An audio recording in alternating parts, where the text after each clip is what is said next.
Demo of the IMEROPEX school safety scenario. I'm Jim Deere. I'm the CEO of IMEROPEX. Would you introduce yourselves, please? Ashton? Oh, hi, my name's Ashton. I'm representing Tesla Suit today, one of the hardware items. Sir?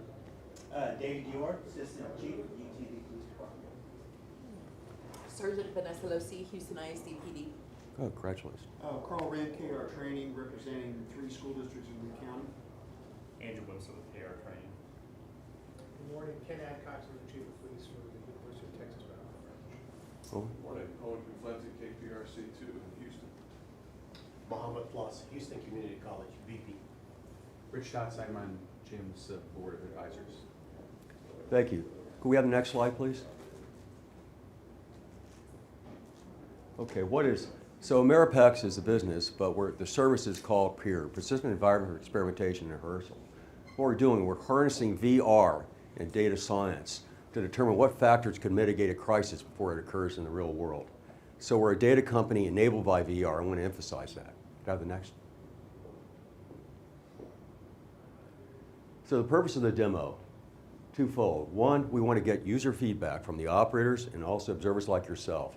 There'll be a QR code at the end of the presentation, and we'll be sending the briefing to you as well. They can use to make comments. And the other thing is we're previewing what we're going to be doing with a pilot event conducted in coordination with Houston Community College. I've got a collaboration agreement signed by the Chancellor. And the planning for the pilot event will probably start in the March timeframe. We'll execute in May, June timeframe. Next.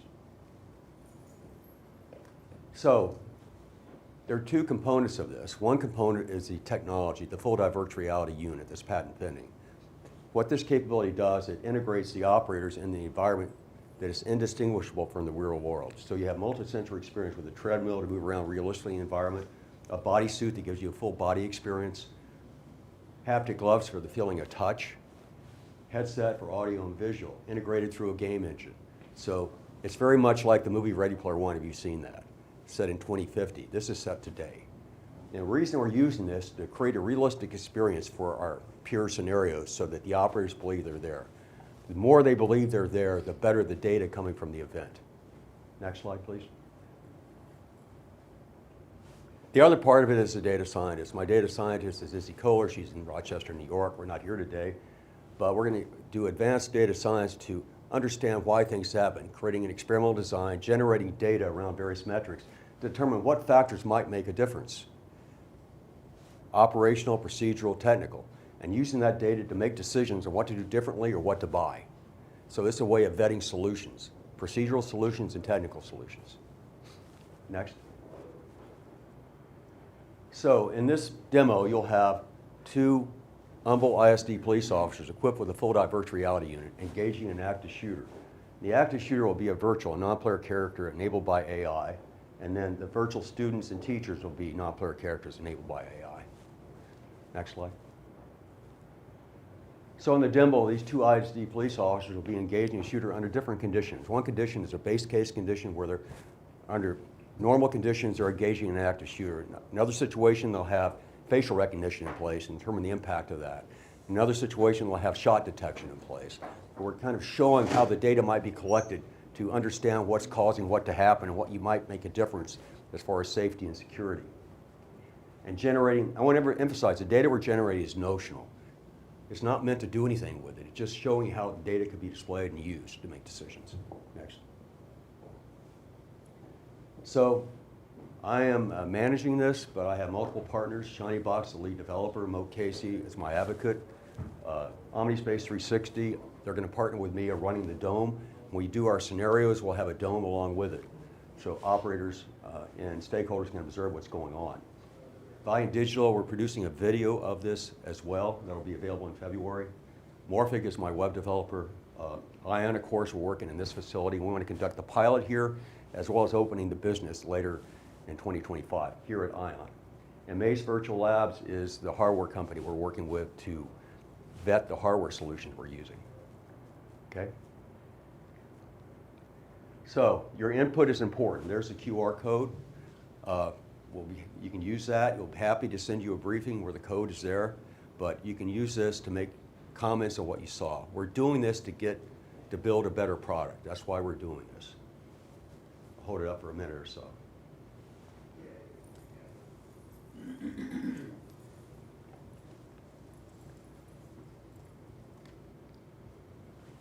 And once everybody has it, okay, I'm getting off the stage now, and at this point, Skylar, we should probably start the scenario.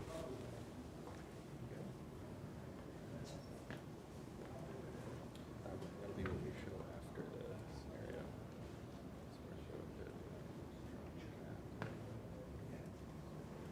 Okay.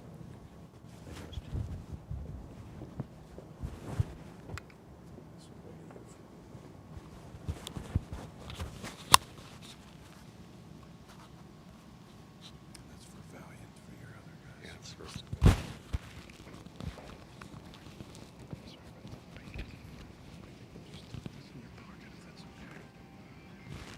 This is for your Valiant crew.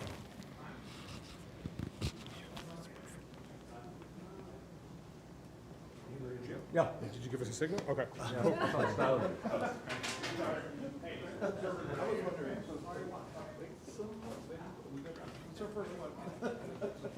Ready to go.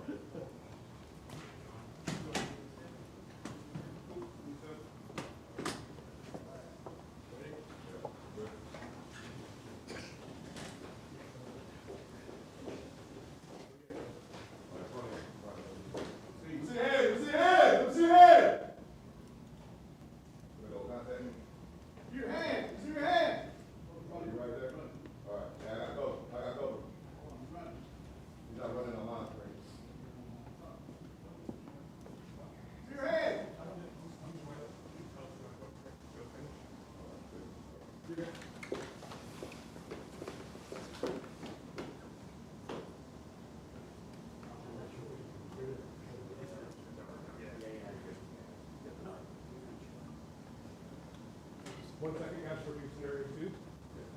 Ready for scenario 2? Should I wait? Should I wait to see the next? Yeah, wait for 1 second. I'm gonna wait to see the next one.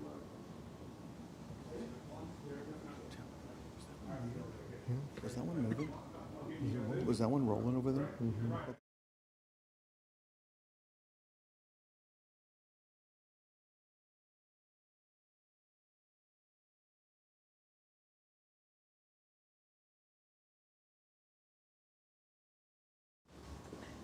One second, pause, 1 second. 1 second, guys. You're not in the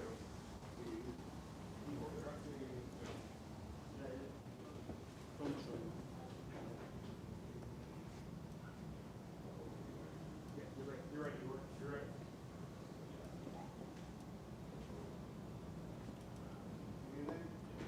No, I'm not waiting. No, I'll see. See your hands, let me see your hands. Let me see your hands, put your hands up.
So That was the third scenario. Okay, We are done. let's show the dashboard. Dashboard. I have time to set that up. Yeah. You can explain. We can talk.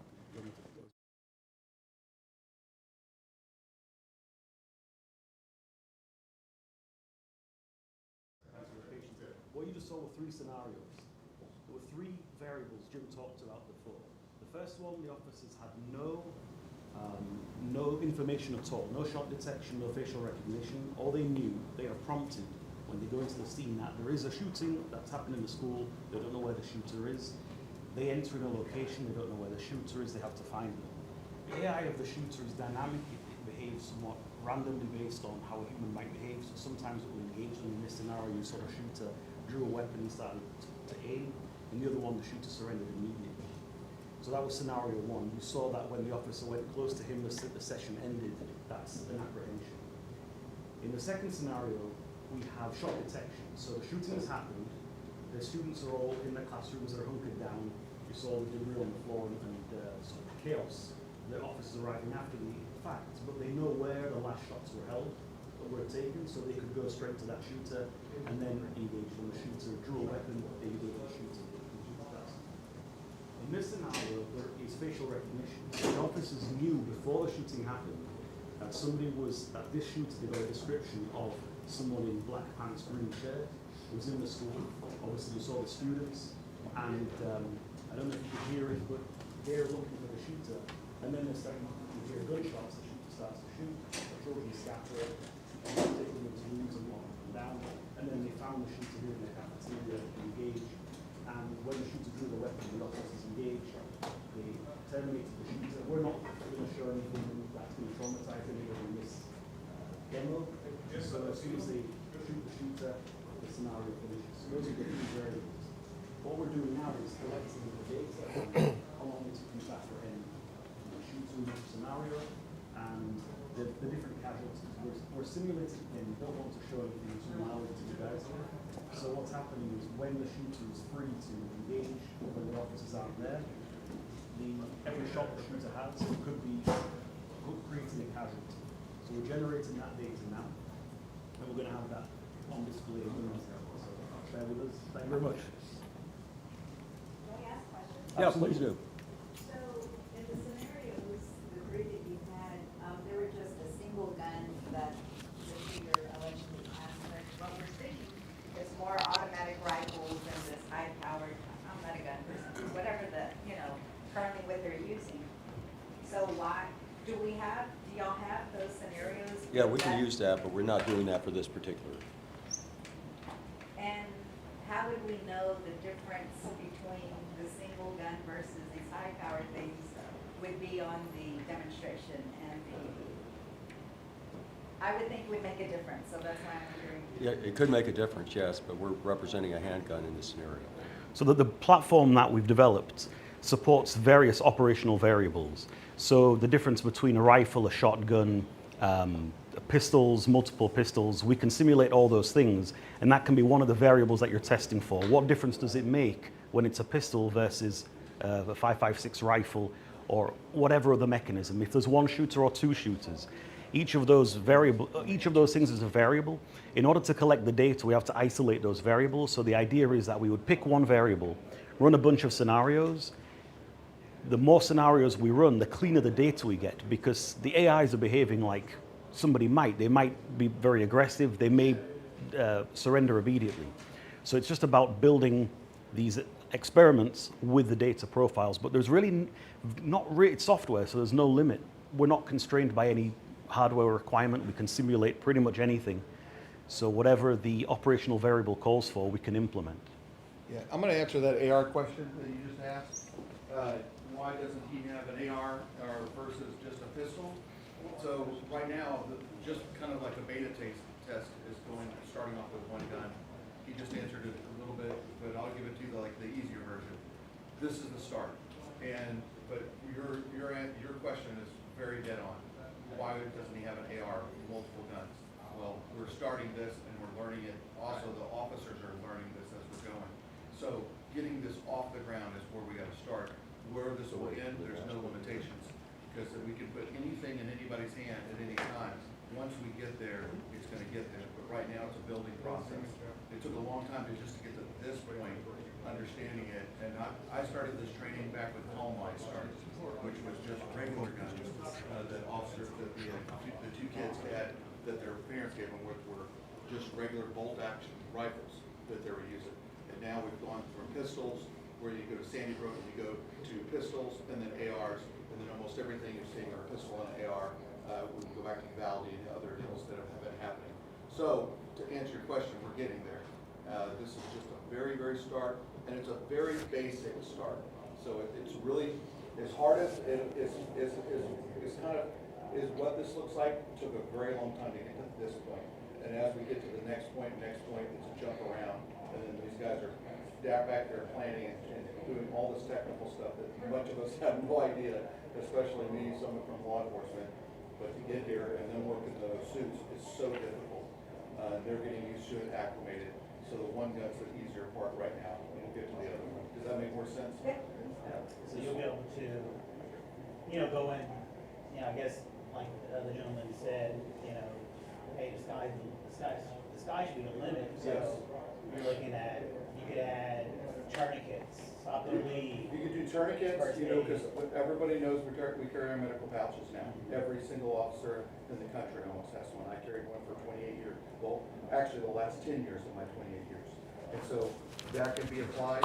And the other thing that's really cool about this, with having no limitation, is that you can be in the building they've never been in. And so think about that, going into the school that you've never been to, or going into a building you've never been to, and now you have muscle memory of turning corners, and you have muscle memory of opening doors, you have muscle memory of what the layout is. And if you can go into the future to do that, to teach folks that are in your school districts or anywhere on your police force before they get there, how important could that be? And that's the real limit that we're trying to figure out.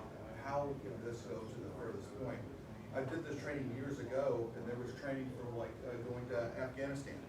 So this training's been around, but this one is way more advanced, where we're getting it, especially with the Tesla suits and all the things that these guys that they're wearing in there. I mean, when you ask those officers, how did that feel? Because all that thing is constricting on them, shocking them, it's moving them around. And think about what they're feeling in there versus what you're seeing. Because the officer's going to tell you a whole different perspective from what we're getting to see right now. So, does that help? So the virtual environment we just saw, that could be built to be one of our own campuses, our own buildings, Yes, sir. right? So that our employee could be responding to one of our own buildings, Yes, sir. understanding where the different hallways are, Yeah. and that sort of thing. Yes, sir. You could map it out, because we all can do the video at school when it's closed. Instead of doing the training, you can have it all done, downloaded, put in there, and built. And that's the important part to think about where we're going here, because you're looking basically into the future of what's going to happen.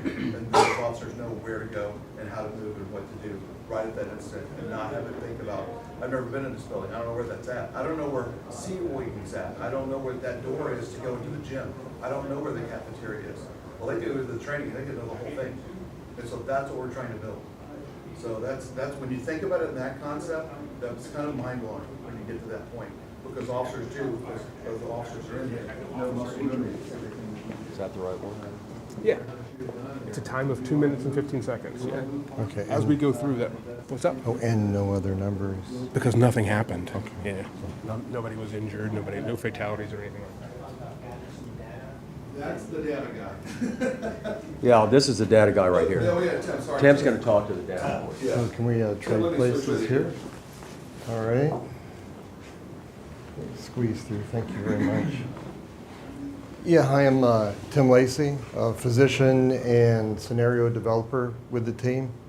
And I wanted just to show you a little bit of the capability that we can do. For each session, we'll have a dashboard display generated in real time. And for each variable, for example, facial recognition or shot detection, there will be several scenarios run with the various non-player characters driven by AI behaving in completely random ways. So we'll have robust data for each variable.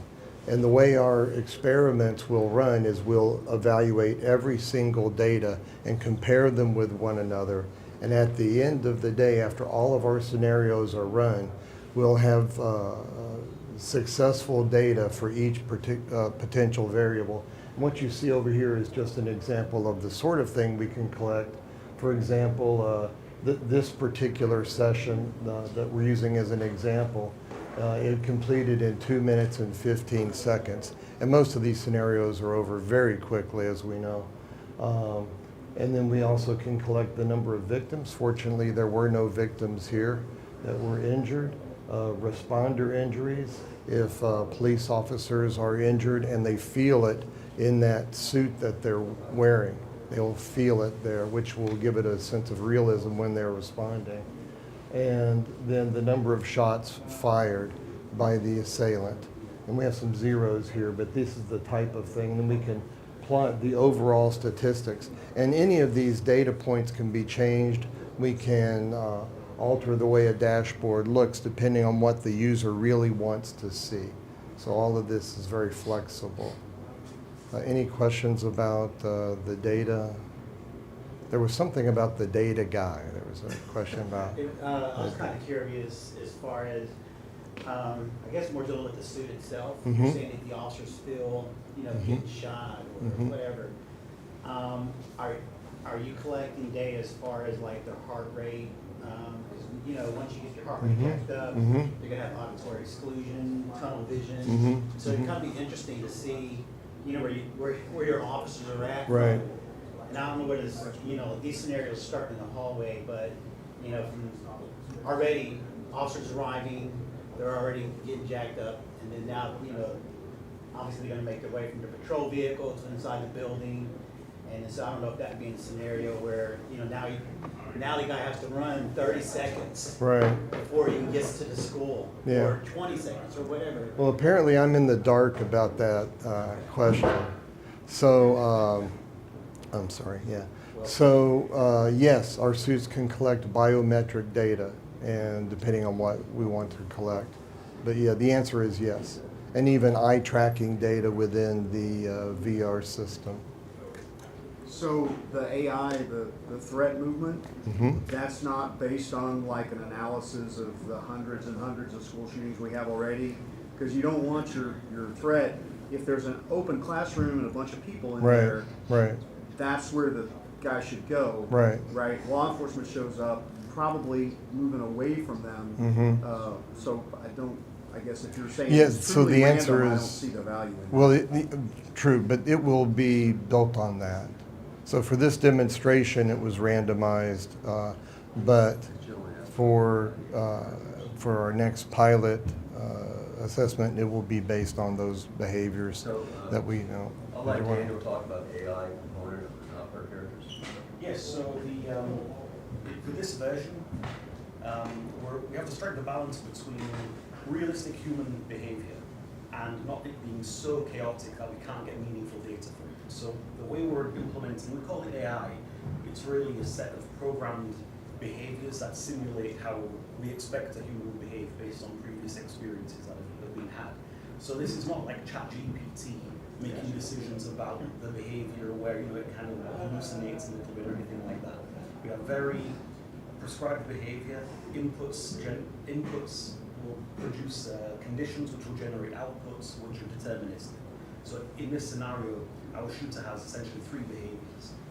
They are default aggressive, evasive, or passive. So if they're passive, they see an officer, they're going to surrender. When they're shooting, they're completely locked in. So if the officer is in their field of view, they don't hear the officer, they're going to keep shooting. As soon as they see an officer, they may run away, that's the evasive behavior. They'll run to a place of cover. They'll engage the officer, turn, draw, and start shooting, or they'll just surrender having seen an officer. Those are the 3 variables we're working with right now. Okay. There's no limit to that. I've got a question about that. So I understand what you did for this demonstration, but we're all looking at how could we apply this if we were to use this service, right? So if we wanted to, would it be possible to assign a person as the shooter? Yes. Put them in their own VR suit, and then we could prescribe their behavior and say, hey, listen, this scenario, this is what we want you to do based on how we know active shooters have acted in the past, right? Yes, And exactly. we could do all that, right? So this is just what you did for this demonstration. That's right. So for two officers, but yeah, there is the theoretical limit to the number of human agents in this is 100. So we could have one, two, we can have within that constraint, multiple shooters, more officers. We can have people acting as non-player characters as well. There's no limit to what we can swap with AI versus humans. Yeah, the plan for the pilot is to have 30 operators, real human beings, full guy. And then the rest of the non-player characters. Key components, including the shooter, human beings. From a data perspective, so the data that you displayed for this, just for this demonstration, is fairly simple, right? Yes. I mean, some of this we can't really operationalize. And it's interesting to see how many victims we have, first responder, that's it. But I take that into the future and use that and how it might change protocols and response, mechanism. That's not all that helpful to me. Perhaps completion time and how long it took us to get there, see if we could shorten that and that sort of thing would be helpful. But one of the things that I've had some previous conversations with Jim and yourself is that you talked about the shot detection systems, right? And so what I want to know, so I have a few of those at our various facilities, but they're expensive and it's hard to sell those to administration, right? I want more of those from a security perspective because I see value in them. So if we ran this scenario with a shot detection system, and then we ran it without. We ran various scenarios and then without in a facility. And there was an empirical difference in the amount of lives we were able to save and that sort of thing.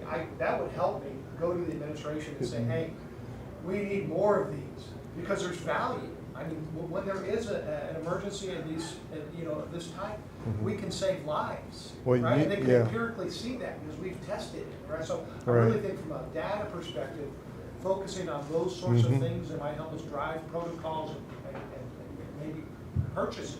Yeah, you hit the nail right on the head because that's what we want to obtain. So the users can define what type of experimental factors we want to evaluate. Okay, does that make sense? So the user gets to define that. Then we run the analysis. Then we have empirical data that can be used for decision makers, which is the whole point. So that when we go and train, we know we're training towards something that has empirical data to support it.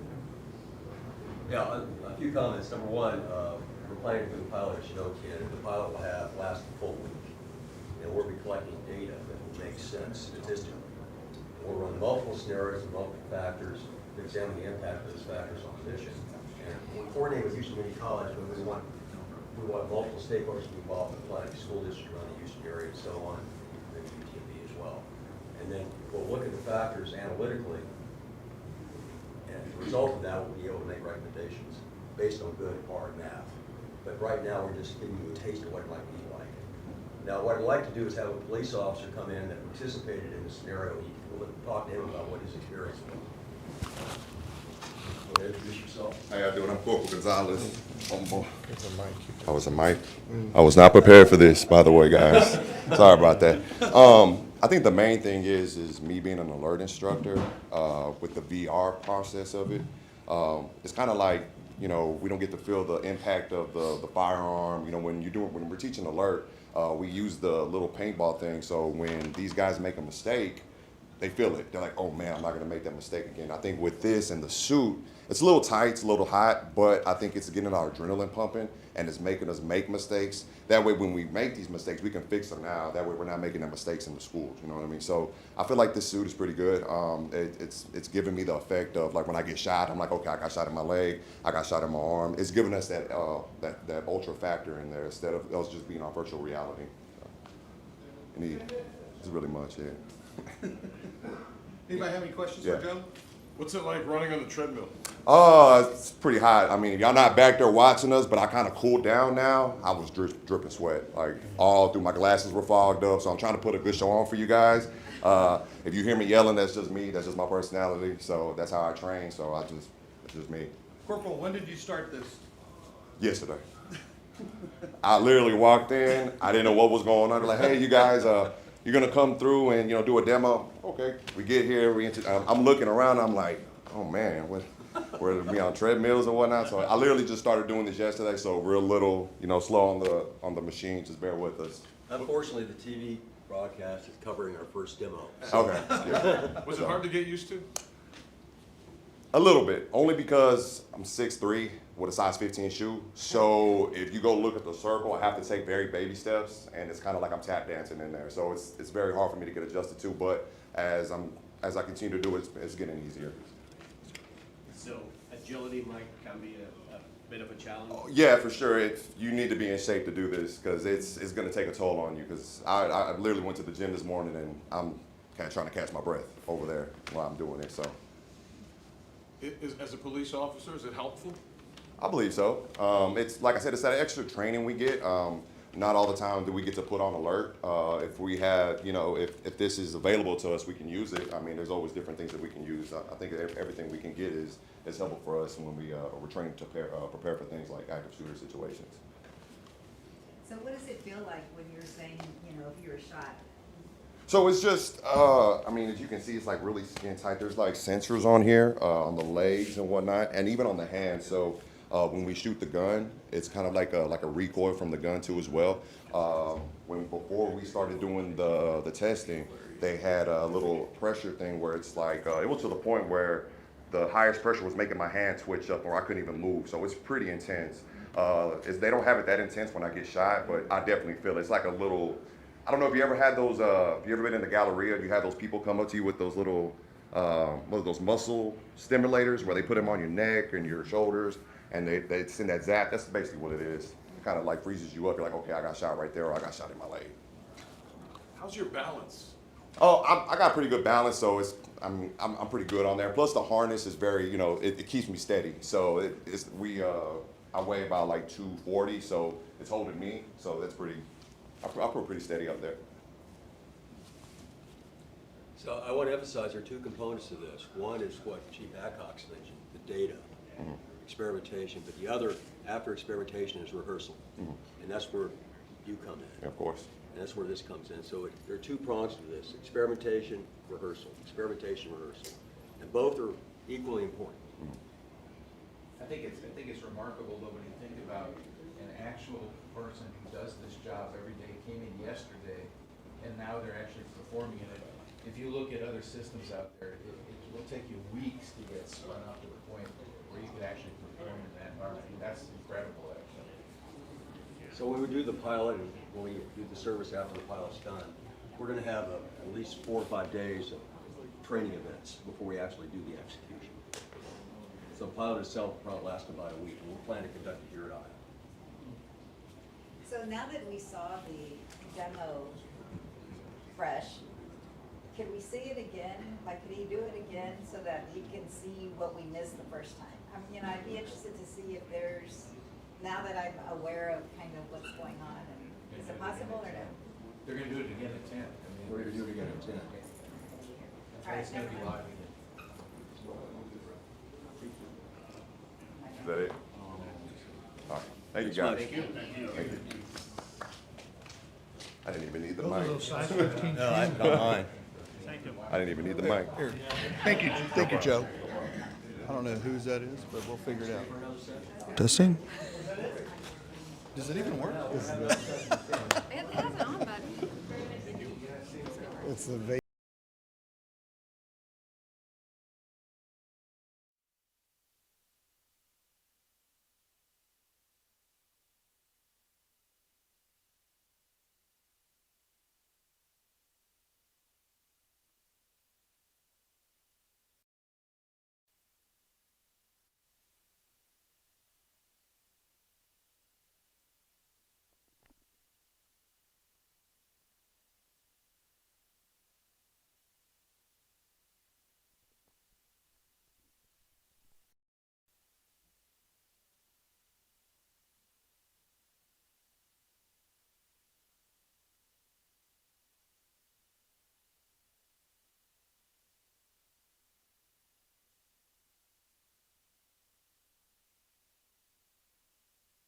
Okay, thank you. So the pilot will actually last about a week and a half. Planning starts for that in about the February, March timeframe. We'll execute in June, July. and that'll be much more intense, much more data, and it'll set the stage for the business when we open our doors for business here in Houston. Next.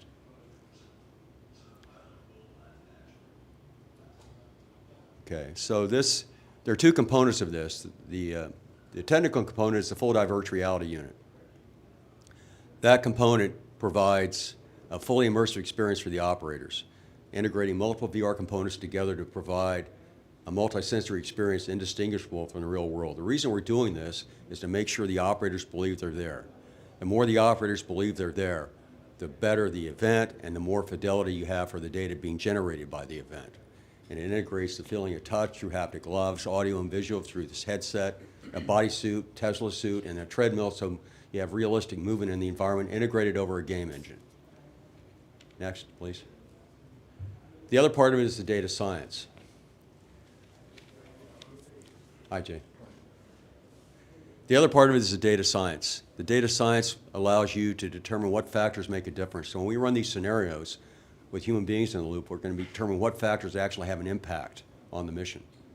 And those factors will be analyzed in the course of the scenarios, and we'll collect data to determine if a particular capability, a new architecture, a new alerting system, or what have you, would actually impact the mission and ensure school safety. Next slide. So in this particular school safety demo, we'll have two police officers from Humble ISD. They're in the back there. And we'll have a picture-in-picture where you can see them operating. They'll be fully equipped with that full diverse reality unit, and they'll be engaging an active shooter. In addition to that, we'll have a virtual shooter that's a non-player character, and then we'll have virtual students and teachers that will be non-player characters as well, enabled by AI. We'll talk a little about that later. So in the demo, we're going to have three components, three scenarios basically. One scenario will be a base case where they go in with basic capabilities in place to deal with the shooter. There'll be another scenario where you have facial recognition, and another scenario where you have shot detection. And we're just going to generate the scenarios and the data to kind of show you the kind of data that could be collected when you do this kind of thing. It's not data that you can use operationally right now, but when we do the pilot, there'll be detailed analysis and multiple data collection going on to actually generate information that can be used to make decisions.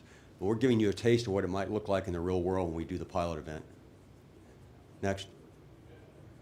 So I'm managing this in partnership with Shiny Box, the VR developer, Moat Casey, our advocacy group, OmniSpace 360 that runs this dome environment, and then Mace Virtual Labs, the hardware company.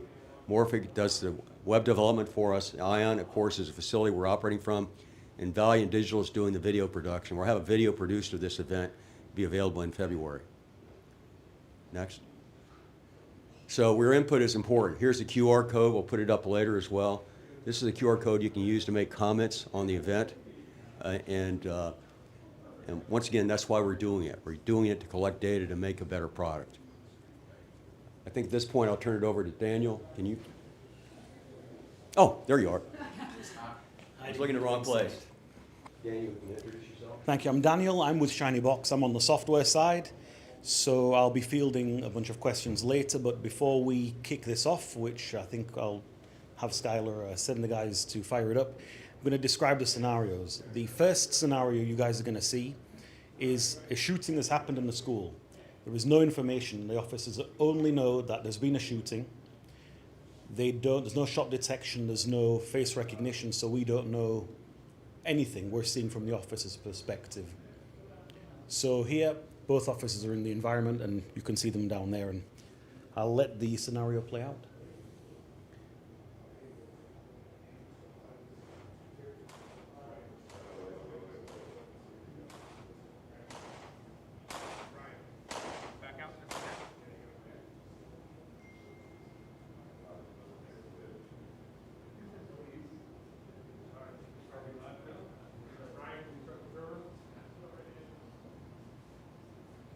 False start.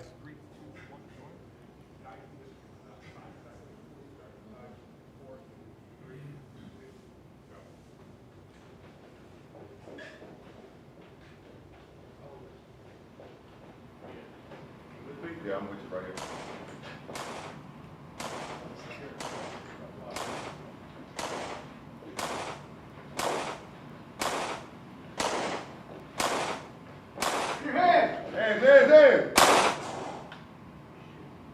Okay, so we're not trying to show anything traumatic here. The scenario ends as soon as the shooter's neutralized. What happened is the officers rounded that corner. They saw the perp. The perp did not put his hands up. He probably drew on the officers. They fired straight away. That's the baseline scenario. So they had to hunt him out. They didn't know where he was. You saw in the environment we had the debris. Kids are scattered. Everyone's hunkering down in the room.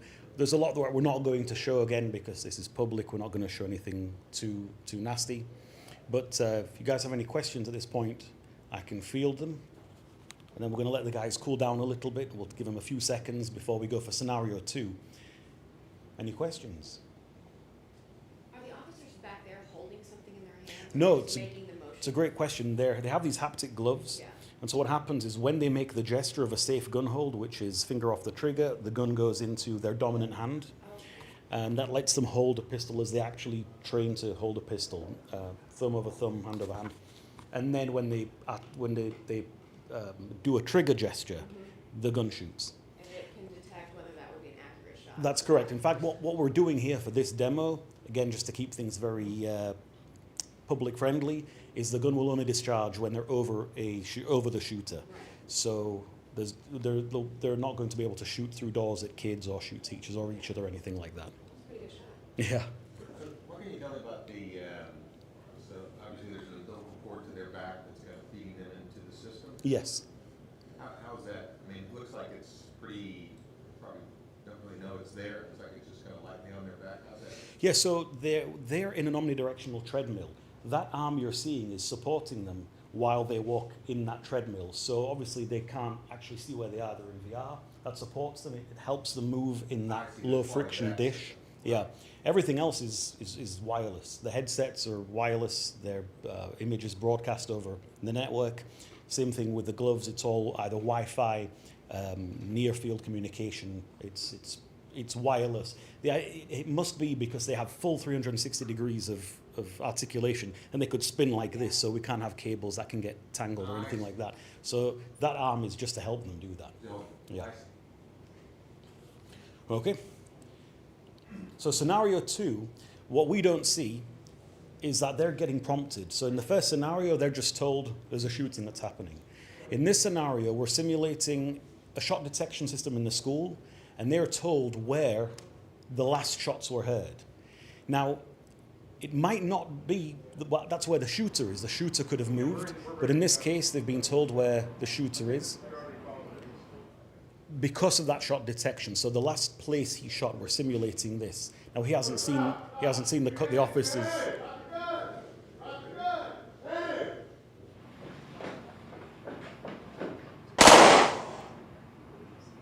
Okay, so he ignored their orders to stand down.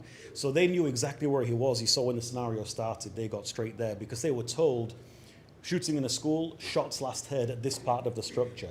Now they've been through this scenario a few times now. They know the geography of this space. It's a very small space. It's more or less H-shaped with a dining hall.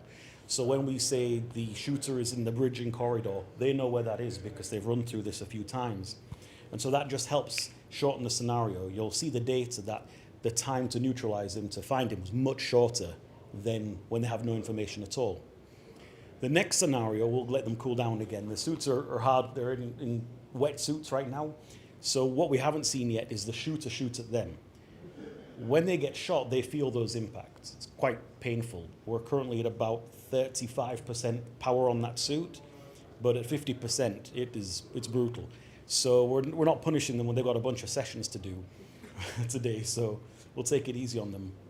But in the next session, what's going to happen is we're simulating a system in the school which has facial recognition that can detect when somebody is on campus who shouldn't be on campus. So what will happen is they will get a prompt with a description of that person. The shooting hasn't happened yet. So you're going to see kids, teachers in the school, and they're going to have a longer lead time. They could potentially stop before anybody is injured at all. Do you anticipate having virtual environments for each school in the district? For instance, all the schools that are there in Humboldt, they're going to be able to go and familiarize themselves and train in those schools? Yeah, so there's a few ways we can simulate any school. If we have sort of a schematic, we can construct it just like this one. This is a kind of representative set of corridors. Again, this is more abstract. We can go very spookily realistic. If we have access to schools, we can do photogrammetry, so we can really simulate, really one-to-one the school in the simulation. So we can familiarize themselves what's north, what's south, the names of corridors, again, however the campus is laid out. And they can get familiar with that before they ever even Correct, go inside. correct. Kids are involved, they just get to practice. Absolutely, 100%. Yeah, they won't even be on the school campus. We can do it from anywhere. Also, we don't need them. You know, Jim talked about this. There's the data. There's also the rehearsal part. Now, the beauty of this, it's software. So we also don't need to bring people to where where here is. We can send them hardware. The platform supports different layers of integration. So full dive is the full suite, but we can run this with an Oculus Quest and controllers for that part of it. And so Jim will talk about this when we have the pilot and there's 30 operators. We'll have a bunch of them, 10 in full dive, and then we'll scale back, and somebody could be with a keyboard and mouse on a laptop. And we can do that from anywhere in the country simultaneously. But the idea is to start initially here in Houston and have a place up here in time, and then move out to other locations after that. So we'll have the pilot will be done here, and we'll have initial capability set here for school districts around this area, and move on to other areas of Texas and their other locations. Well, you could have them have scenario 3. Okay, so soon here we'll see the next scenario. I can hear them synchronizing.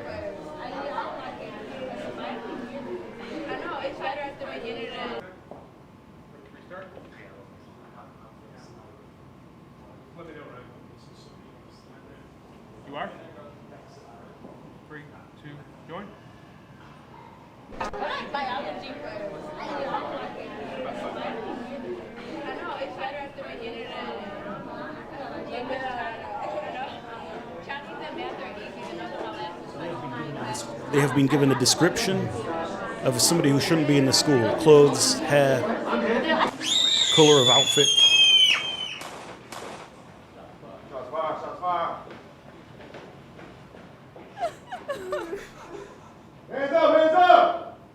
Cover. Go ahead.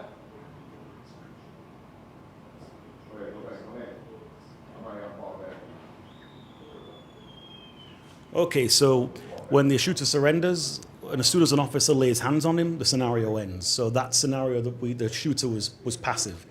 A word on the behavior of the shooters. We've talked about the AI before, but the shooter has essentially 3 modes. He can be aggressive. He'll draw on the officers. He'll start shooting. He can run. He'll run to cover. He'll run away from the officers, or he'll surrender as he did here. When he runs, when he's reached his destination, he may change his mind and re-engage the officers, or he may just figure it's not worth it. So we're simulating just 3 in this scenario. The goal is, because we're trying to collect data, we have enough random variability to make it realistic, but we're not trying to pollute the data set by just having loads of chaotic variables. We're trying to isolate the operational variables. And so what's going to happen now is we're pulling all the data from the 3 runs. Soon you're going to see the data presented. And when that comes up, I can speak to that, Jim, or you can speak to that. Okay. So again, it's software, so there's no limit to the kind of data we can pull.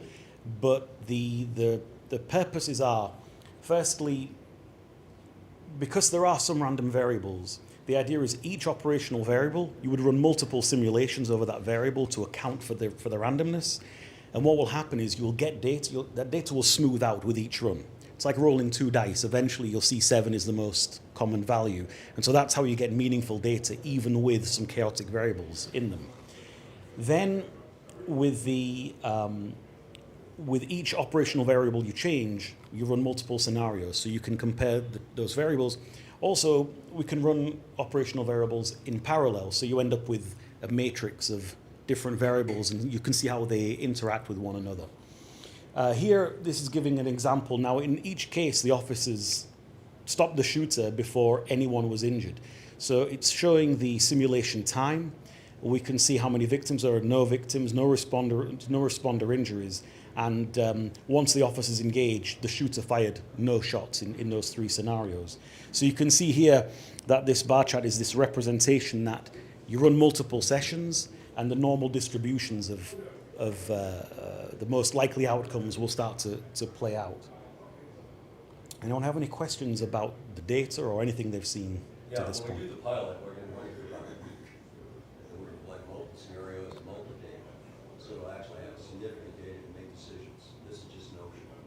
But to run scenarios around factors that we'll get from the various stakeholders that they think will make a difference. Things that may cost money, like the shot detection system or facial recognition system, or as Chief Agos mentioned, ballistic shields. Is that really going to impact things? We'll run scenarios, multiple scenarios with real human beings in order to see what in fact impacts the mission based on the data, not opinions, but data. But you'll have human beings involved instead of data simulation or Monte Carlo, real human beings involved in the scenarios. And once we get that data to help make decisions, we use the same environment for rehearsal. So experiment, rehearse, experiment, rehearse. So this is much more than just training. And we're just giving you a taste of what it might look like in the pilot. The pilot will have much more detailed, more sophisticated imagery and so on. But it will also be a prelude to the actual business that we do, where we actually provide support to the clients. So the idea is we'll work with various school districts to build a pilot, and we'll help them, they'll help us build a product. So by the time the product's done, it'll be something they want. So that's the guideline. They work with us. We're not building something in abstract in isolation. They're working with us to build a product. That's the other way we can do business, to make sure it meets their requirements. In your networking, it can actually accommodate up to 100 live actors, right? Right. Right, we're doing 30, this is what we came up with, the rest of the non-player characters. You want to talk about the complexity of the non-player characters?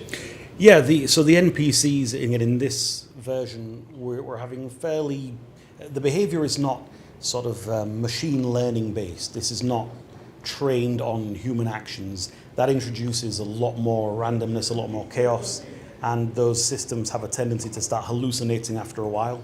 We want deterministic behavior out of the NPCs. So I use the term AI, but this is really more video game style AI. There's a set of behaviors pre-programmed.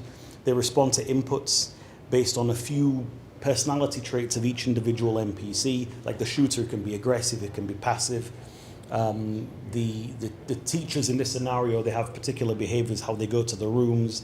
And I can, if you guys are interested, I can deep dive in all of that. But we're trying to introduce enough randomness to make it so that the officers aren't learning a pattern in the scenario. If they do it 8 times, they won't know always where the shooter is, or the behaviors will be different. You can't know you get to shoot him on this corner. But at the same time, again, not trying to pollute the data sets.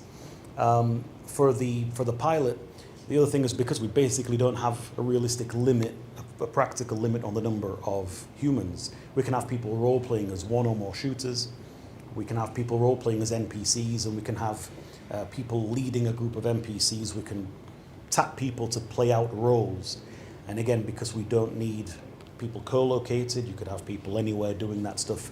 An NPC does not require, one of the students of the civilian does not require full dive VR. They're sort of playing a role, which we can have them do.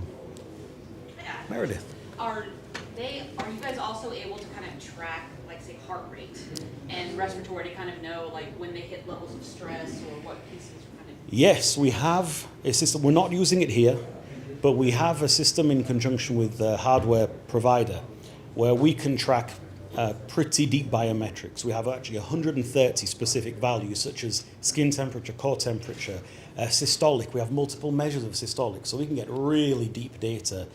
And that system tracks their biometrics, not just when the system is running, but over the course of a couple of days. So when you're looking at training, you can see is your training having an effect. When you're looking at collecting data, you can see what variables change their heart rate. So for example, in this scenario, if somebody pulls a fire alarm and all of a sudden the fire alarm is blaring, what does that do to the stress of the officers? Is that something that they're going to have to start training for? Will that make a difference? So yeah, we have, again, not in this demo, but that system is online and we have deployed that already. So that's a very robust data collection system for that. Now, one of the things you might do with biometric data is make that an experimental metric. You may want to take a look at things like feelings of safety and security, feelings of stress, and how you interpret that's going to be very important. But there may be a situation where you want to make sure that people feel safe, and we have biometric data to indicate they feel safe. That might be one metric to determine whether they're being successful or not. Once again, that's hard to interpret that data. In some cases, they may have a high heart rate and feel safe. In some cases, they have a low heart rate and danger. And we have, from the system we have, the biometric includes eye tracking data. So the headsets we have follow where their eyes are going. And we have quite a lot of data about what the saccades and how quickly focal positions change maps to stress levels. So a relaxed person is not snapping their eyes around, their micro movements are not great. So there's, between the collecting biometric data, skin temperature, and other factors, we can get some pretty good proxies for stress, anxiety, panic. That's what they use over here at the Texas Medical Center for surgeons who do these robotic surgeries. Yeah. They actually track their biometrics, and Yeah. once their biometrics get to a certain level where they're not letting off heat, Mhm. heat mapping, et cetera, Yeah. then they know they're ready to go to the next Yeah. module.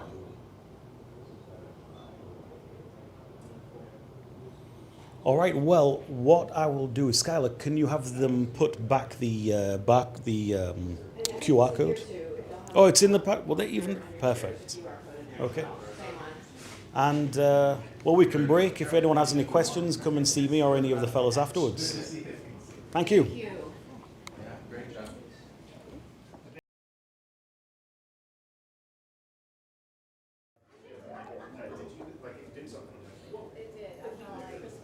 Welcome, everybody. I think we're ready to get started. Hello, my name is Jim Deere. I'm the president of IMEROPEX. We're running this demo with a number of my partners. I'd like to introduce, Daniel, you want to introduce yourself? I'm Daniel. I'm with Shiny Box on the software side. I'll be picking up after Jim. Sir? Can you introduce yourself? Oh, sure, I'm Graham McKernan with Gow Media, and I work with Skylar and Chris. Okay. Russell May with McKinney Ising. James Parnell, Dallas Police. Rich Stotts, I'm Jim's board. I'm Kevin Lawrence, I'm with the Texas Municipal Police Association. Welcome. Ray Hunt, Houston Police. Skylar Laws, I run this operation here at the Dome Lab. Stephen McCallum, Superintendent in Cleveland ISD. I'm Chief Allen from Cleveland ISD. Welcome. Okay, can we have the next slide, Skylar? Sorry. Okay, so IMEROPEX is my business, but the service is called PEER. It's called Persistent Environment for Experimentation and Rehearsal. And what we do is we use advanced VR, and you can see the VR complexity in the back there, and data science to recreate a crisis before it happens to determine what can be done to mitigate it before it occurs in the real world. But we also use the same approach, the same technology to do rehearsals. So experiment, rehearse. Find out what works and then rehearse against it. So it's much more than training. The training is an outcome of this. Next, please. So the purpose of the demo, first and foremost, is to get input from you. We have a QR code. We'll send the briefing to you, your request. The QR code will be published at the end. You can click on that code and provide your critique and comments on what you saw and how we build a better product. But the other thing is we're previewing, I am doing a pilot with Houston Community College in coordination with other school districts and other law enforcement agencies around the area to do this in much more detail, with much more complexity. The pilot would last about a week and a half. Planning would start probably in the February-March timeframe. We execute in June, July. And generating from that pilot, we'll pressure test everything, the technology, the VR and the data science, and make sure it's available and workable for our potential customers. And our customers will help us build it as we do it. So once it's done, it'll be something you want and need. So it's very much a collaborative effort. Next slide. So the VR, the data, the IT component, the VR component of it is what we call FDVU, Full Diverse Reality Unit. And the Full Diverse Reality Unit, and you see the officers in back equipped with all this stuff. It integrates haptics for the feeling of touch, a bodysuit for the feeling of pressure and pain throughout your body, a treadmill so you can move around realistically in the environment, and a headset for audio and visual sensations. So multiple sensations immersed in such a way that it's indistinguishable from the real world. And the reason we're doing that is when the operators participate in these events, they believe it's there. It's that close to the real world, borderline traumatic. The reason we're doing that is the more they believe they're there in the environment and the scenarios, the better the data coming from the event. It's critical. Next. And the other part of it is the data science. My data scientist, Izzy Kohler's in Rochester, New York. She's building all the data science behind this. But the idea is we'll create an environment and then have experimental factors running behind the scenes that we coordinate with you. You tell us basically what you worry about. What do you think is going to make a difference? And then we, in fact, integrate it into the environment and use analytical techniques to determine if they, in fact, have an impact on the mission. So as the operators are participating in the scenario, we're collecting data to determine if that factor made a difference. A new technology, a new protocol, a new architecture of the school, a new safety mechanism, a new procedure, what have you. And we'll give you data that helps you make decisions instead of just opinions. So full diverse reality, the technology, and then the data science combined together. Next. So in this demo here you'll see today we'll have two officers, two Humble Independent School District police officers. They're also alert instructors, by the way. They are in full diverse reality, and they've just been in it for the last 5 or 6 hours. They were here yesterday for half a day and a few hours today. So they're getting acclimated to it, and they'll be fully immersed, engaging an active shooter. And the active shooter will be represented by a non-player character. It'll be a virtual active shooter, and then we'll have virtual students and teachers. And the scenario happens very, very rapidly, but they'll be engaging these individuals in the crisis. The idea is mitigating the shooter threat. Next. So in the demo, we'll give an inkling of what it's going to look like in the real world when we do this actually for real. We do the pilot and we actually have the service ongoing. So we're going to represent scenarios with facial recognition in place and represent scenarios with shot detection in place. And we're going to show basically, at least in the demo, the impact of those two factors on casualties, fatalities, gunshots, and so on. But don't take the data away thinking we've made a decision based on the data. It's just as a representation of what data might look like. But that's what we're doing. And then we're generating, as I said, notional data in a dashboard that Daniel will go over after the scenario is over. Next. So these are my partners. I run IMEROPEX, and my partners are ShinyBox, Daniel, the VR developers, OmniSpace 360, the Dome environment you see. The Dome is going to be used, a critical component of what we do. So when we have operators in the scenarios, the stakeholders, the managers will be in the Dome observing what's going on. That's the way it's going to work, without having to wear the equipment. And then Humble ISD, of course, is participating, have an MOU to participate in the demo. Valiant Digital is doing our video production. They'll be producing a video of this that will be released sometime next month. And then Ion, of course, is hosting this here. Morphic is our web developer, and Mace VL is our hardware company. They're betting all the VR hardware that we use. I think, and that's a QR code you can use. We'll be happy to send this to you, but you can use that code to make critiques, comments on what we're doing so we can make a better product. I think that's it, Daniel. Okay. I'm Daniel, I'm with ShinyBox. Good morning. Here shortly we're going to spin up the scenarios, and we're going to run through 3 scenarios to give a very quick view of a taste of what this system is. In the first scenario, officers will enter a school. It's a small school. It's sort of a small area of a school. And they have no information, only that the school shooting has happened. This is public facing, so we're not trying to traumatize anybody. We're not going to show any gore. We're not going to show any violence. When shootings have happened, the kids are going to go into classrooms and hunker down. The shooter is not going to shoot at kids. So I just want to manage the expectations that this is for public consumption, so it's going to be very PG. but there will be a shooter in the school, and the officers will engage him. After the scenario, I'll talk a little bit about the behavior of the shooter, the AI. What you're seeing here is simulating a bunch of stuff. It's not smoke and mirrors, so I don't know what will happen in each scenario, as you guys will see. So the first scenario, there is no mitigation in place. The second scenario will have a shot detection system. So the officers are prompted at the beginning of the scenario. They know whereabouts in the school the last shot was fired. And because they've used this a bit now, they know the layout of the school, so they should be quicker at finding the shooter. Now, it doesn't guarantee the shooter's there. He could have shot, moved to another location, but it's some information they wouldn't otherwise have. The third scenario, the school has facial recognition software, a facial recognition system, which is detecting when somebody is in the campus who ought not to be. And so the officers are on site before any shooting has taken place. And you'll see in that scenario there are students milling around, teachers, and you'll see the shooting as it happens. But for now, I'm going to have the guys fire up the simulation. It'll take a moment. I'm going to take a seat, and I will commentate. Take a few moments. They're firing up the server, and both officers. There's going to be a picture-in-picture. So here we're taking off.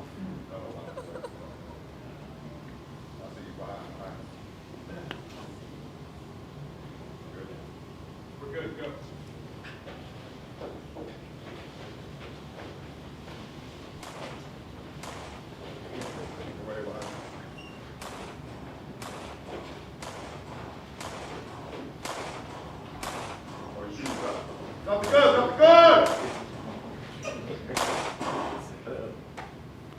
So what has happened there, again, we're not showing anything where we freeze when the officer has neutralized the target.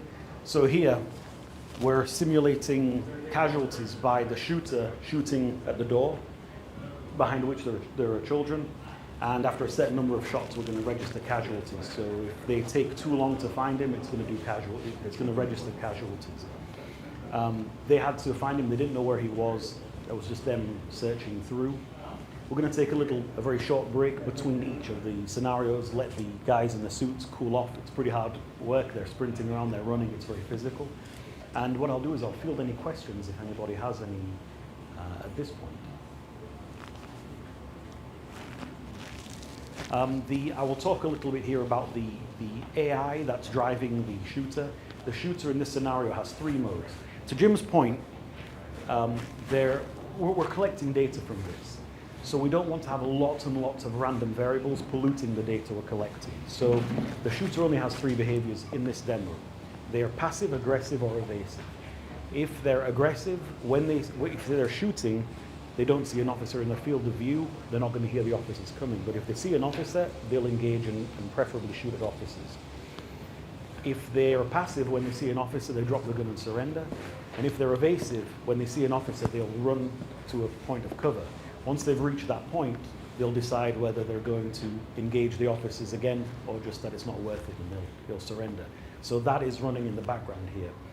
The point of doing these scenarios is, again, the rehearsal Jim's talked to, but when we're trying to pull out data and we have random variables, such as the behavior of humans and shooters, one scenario won't do the trick. There's going to be noise there.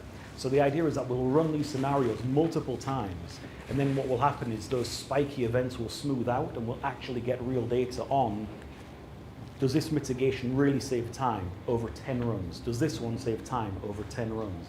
We can actually compare, to Jim's point, we're looking at facts, not opinions or feelings about it. I think we're ready for the next session. So I'm going to take my seat again. I'll comment. I think the guys are ready. What's the ad for this scenario? What's the thing that's different? Oh, the mitigation here is shot detection. So the officers are given a prompt.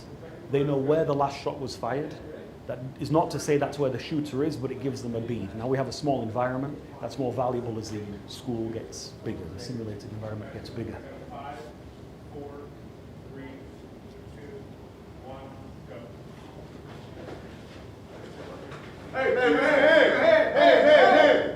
Hey! So here the shooter's not responding. Hey! and they neutralized him. He was going to start shooting at the, non-responsive to commands, he was going to start shooting in the door, which is our proxy for casualties. So here is an example of that kind of randomness, why we run multiple scenarios.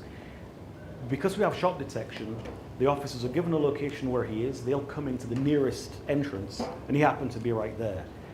If we were in the scenario again and again, the same scenario, you would see it would be different. And this goes to that point where we have to run enough scenarios to smooth out the information.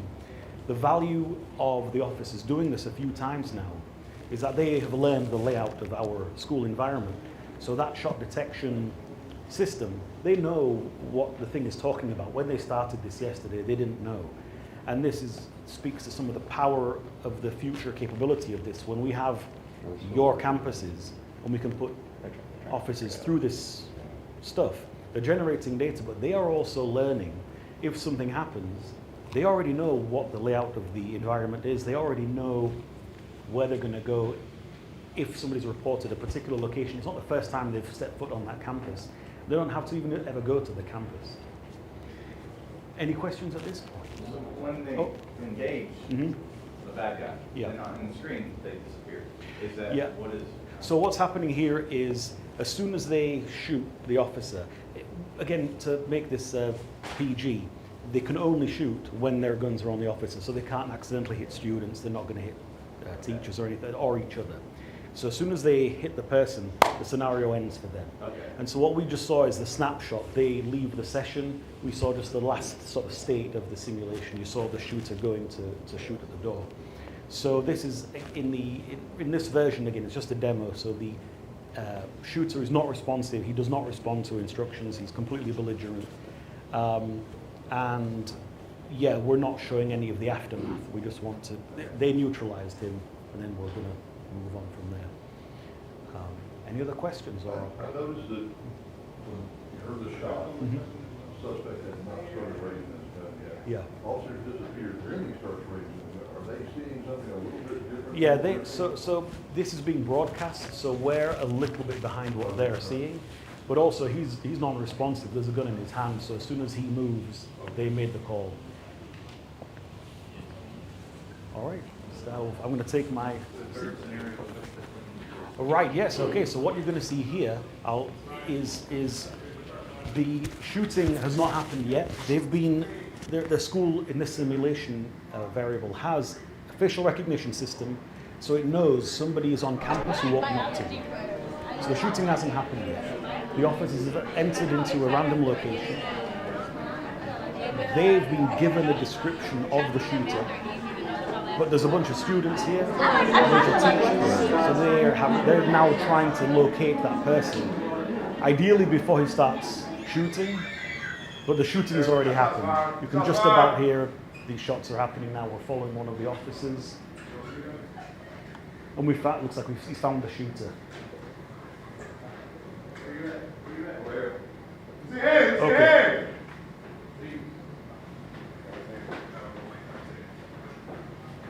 So as soon as this officer goes up to them and lays hands on them, the scenario ends. That is an apprehension. We're not showing cuffing or anything like that. So what happened here is the shooter was in the cafeteria, started shooting, we saw the kids fleeing. The teachers and the kids there, that's dynamic behavior. They run to the nearest room to them, they'll try and run away from the shooter. And the one officer covers the other one while the first officer went to lay hands on the shooter. So again, we run this scenario multiple times. He may be belligerent, maybe in a different location.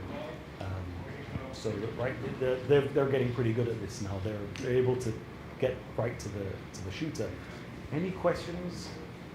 You mentioned for that something scenario? about, so the layouts of the school. Can this be taken to like our schools in Dallas? Yes. So where you go in and get the exact layout. Yes. So the officers can train, if they're assigned to that school, Exactly. gives them better training. I mean, Dallas is big. We've got a lot of schools, we've got a lot of stuff. So they couldn't all be experts about their school, but the ones that are assigned to it, they can go through this and go, this is my school, I can practice in my school. Okay, so then you have to go in and video and... That's right. For the folks at home, the question is, can this be applied to any campus, any school? The answer is yes. And we have different ways of doing it. We can, if we get CAD layouts of the school, we can do it. We can send people in on a Saturday, take photos. We can quite realistically construct that environment. We can make it, extremely realistic. Once this kind of goes behind closed doors, the gloves are off, we can make this very realistic. So can you just take architectural plans and go, I can Yeah, come off that? if we have CAD plan, there's usually files that the architectural CAD files or smart architecture files that have the geometry, so it's not just the top-down or side views. The other thing we can do is there's a technique called photogrammetry. We can go in and take a bunch of photos and generate the geometry of the school just from taking a lot of photos on campus. A combination of all three is best, but yeah, it's software. So the beauty is, whatever your campus is, and if you're planning a change on the campus, you can add a bit and try that one. We can close off bits and bobs of the campus. We can simulate the grounds outside. So one of the operational variables will roll out in future versions is the officers don't have to come in through the doors. They can maybe go in through the windows and come out through a classroom. So this is part of what Jim mentioned about working with you guys. What do you need to know? What are you wanting to test? What are you wanting to train your guys for? Yeah, we can do anything. Are each one of these scenarios different for the officers over there, or have they been doing the same one yesterday and today? So the three scenarios, the environmental variables are the same. That is, they have no information, they have shot detection, or they have the facial recognition giving a description. But the way these play out is totally, it's dynamic. So the AI that's driving the shooter, and he has those behaviors, aggressive, passive, evasive. He dynamically makes that decision as the simulation is running. So if we ran one of these same scenarios 3 or 4 times, when he starts shooting, where he goes, how he responds to the officers, where he runs if he sees them, those are all different. So we're trying to control as many variables as we can, but it has to be realistic. We can't just have them learn the pattern. Right. That's what we want to avoid. But that's why we also have to run multiple scenarios, the same scenario over and over again, so that we actually get the data when the shooter is aggressive, when he's defensive, when he runs this way, when he runs that way. You mentioned that both these officers are alert instructors.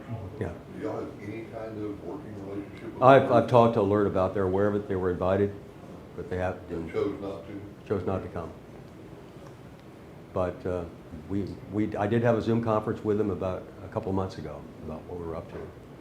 So I think it's important to work with them. I think it's very important. But getting back to what Daniel was talking about, I think it's important to know that the pilot itself will be coordinated with Houston Community College, but we want participation by all potential stakeholders in the area from Dallas and Houston. So we represent and pressure test everything as much as possible. So by the time the pilot's over, we'll have a capability available to provide to Dallas and Houston as a service. So you can set up scenarios depending on complexity and various price costs, but set up scenarios that will look at factors you care about, examine the factors analytically with human beings participating, and then generate data to make decisions on what to do or what to buy, and then use the same environment for rehearsal. So it's very important that you understand that it's experimentation and rehearsal. Experiment with things that you think will make a difference and then rehearse against it. And there may be new ideas and new thoughts for mitigation that we could represent in the virtual environment that you're not sure about, that may cost a lot of money. We can generate enough scenarios and enough data to give you a significant argument that something should be purchased or not. We have a question from the back. So I know that this is still new. Yeah. But do they plan on adding any type of communications? Yes. Because when you have to communicate with a command post and you have Yes. to communicate with dispatch and things like that. And what you practice is what you do. Right. And so if you're not practicing command, you're not doing it. Yeah, I can speak to that. As Jim mentioned earlier, the question was, how are we going to handle communication when this thing gets bigger? The engine, this is built on game engine technology. This is a very solved problem. We can have up to 100 human users. The goal ultimately is that they won't be co-located. People will have different roles. there is off-the-shelf technology we'll be pulling to allow the VR people to communicate with each other. We can close off networks of communication. We can open up networks where people can listen in, or we have complete configurability over those channels. But the headsets have microphones. Microphones are inexpensive and easily sourceable. So this is just a checkbox, really. Right. That So we flick the switch on, put mics in place, and that can So we can represent proximity audio between the operators and also radio. We can represent that. And also will eventually represent interaction with the non-player characters. The people that are enabled by AI, they'll be able to talk to you. And you've seen some of the AI figures out there in the world right now. They seem pretty realistic. Yes. So, and one of the things we're going to look at is what we call a reality quotient. How many operators do you need to make the scenario realistic when we do these experiments? You may want to have X number of operators to make it realistic. The rest can be non-player characters. But then once you find out answer some of the questions about new protocols or new technologies, then you can use that environment for rehearsal. Rehearse against new procedures, rehearse against new technologies, and make this part of your regular rehearsal process. It would augment what you're currently doing, but maybe with more precision. And I want to also say that this was developed over about a month and a half. There's a lot more detail and realism for the figures that will happen when we do the pilot and when we do the service itself. But this is kind of a glimpse into what the pilot will look like, and the pilot would be a glimpse into what the overall service would be looking like starting sometime in the summer of this year. So one more question. So I know that they use the gloves to enact a lot of things. Will there ever be anything like you see in video games to where they have a rifle that you can interact with or a handgun that you can interact with? I can speak to that. The answer is yes. The platform we've built is hardware agnostic. So what we could have theoretically is 10 people in full dive using the gloves. We could have 10 people just using headsets and controllers. We can also have people in the Omni, in the treadmill, with rifles which are fully tracked. So right now, if you go in there, you can see that their hands are tracked. So the question for the folks at home again is, what does the hardware stack look like? What are we compatible with? So yes, the military, even at IDSEC this year, lots of technology off the shelf that we can pull to track things like rifles, realistic weapons, CO2 cartridges that give realistic feedback too. So because that's tracked in the real world, we can track it in the simulation. So there's really no limit to what hardware we can integrate. And it's all interoperable with each other. We could have somebody not in the Omni, but with a rifle.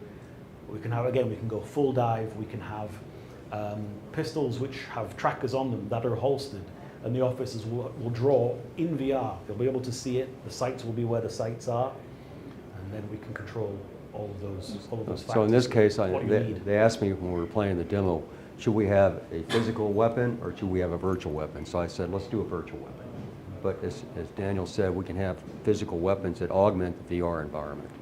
It just depends. But as the VR environment is progressing, eventually everything can be virtual. And the feeling of touch and haptics is a technology that's kind of bleeding edge and it's still under development. But the technologies, that feeling of touch is very important, as I'm sure you know in law enforcement. Being able to touch the individual, grab them, hold them, cuff them. That's why we're emphasizing haptics. But eventually we'll be able to, as the technology progresses, we should be able to do everything virtually. We're not quite there yet.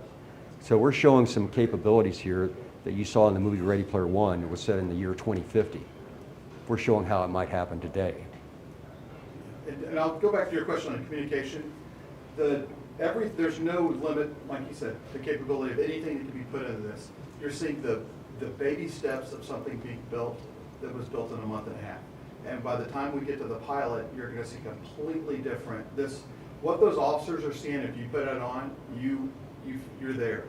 And you put one of those suits on, and those officers will tell you they're exhausted. It's shocking them. It's doing anything that shooter demonstrates or does.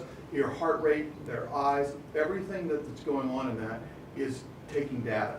And that's one thing that has to be pulled. What is going on in that officer? Where is he feeling? What is he feeling going through the scenario? These are very PG scenarios, because we had some folks here that we just know that it's just not going to be, for a law enforcement group, it's nothing for us.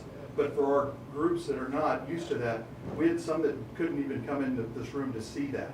And so you have to understand, we have a different audience for everybody that comes here, and we have 6 of these today. And so it has to be this base model until we keep moving up and build this into a better. We know what we need to. We know where we need to be, but we're getting here first, giving you the demo, letting you understand what's being built for you, and what's being built around the country for law enforcement to be better, at what they're going to do when they come in. I know James asked, well, can you put this into a school that these officers are working in? Absolutely. And can you put it into a training where an officer's doing a traffic stop? Absolutely. You can do, there's no limitation on what you want to do with this, and they can do it before it ever happens. And just like a lot of the training that law enforcement's been doing for years, or reality-based training, or any of our RBT, any of the stuff that we do with that is very similar. But this gives you an environment where you don't need a shoot house, where you don't need a giant location to go. You can have a very small place, a very limited for folks to go to and send it to a regional or whatever, and then they go through this training and they're like, man, I just trained in my school and I wasn't even there. And so think about that is where it's at right there, where they can have that training available, get to this, and have something to stop it before it got there, and being very familiar with their surroundings and having that muscle memory. Where's that door? Where's that cafeteria? Where's that library? Then they can go right to it. Most of them are going to know that already because they're working in the schools, but you're also going to have officers responding that have no idea what they're walking into. And so this is where this can fix that. You want to talk to the dashboard, Daniel? Yeah, okay, so good. Thanks a lot. The simulation is collecting some data for this version. The full version collects biometrics. There's a lot of biometrics, systolic, skin temperature. We have eye tracking, so we can, by mapping some of those data points together, we can actually approximate, we can estimate what the officer stress level is, what their comfort is.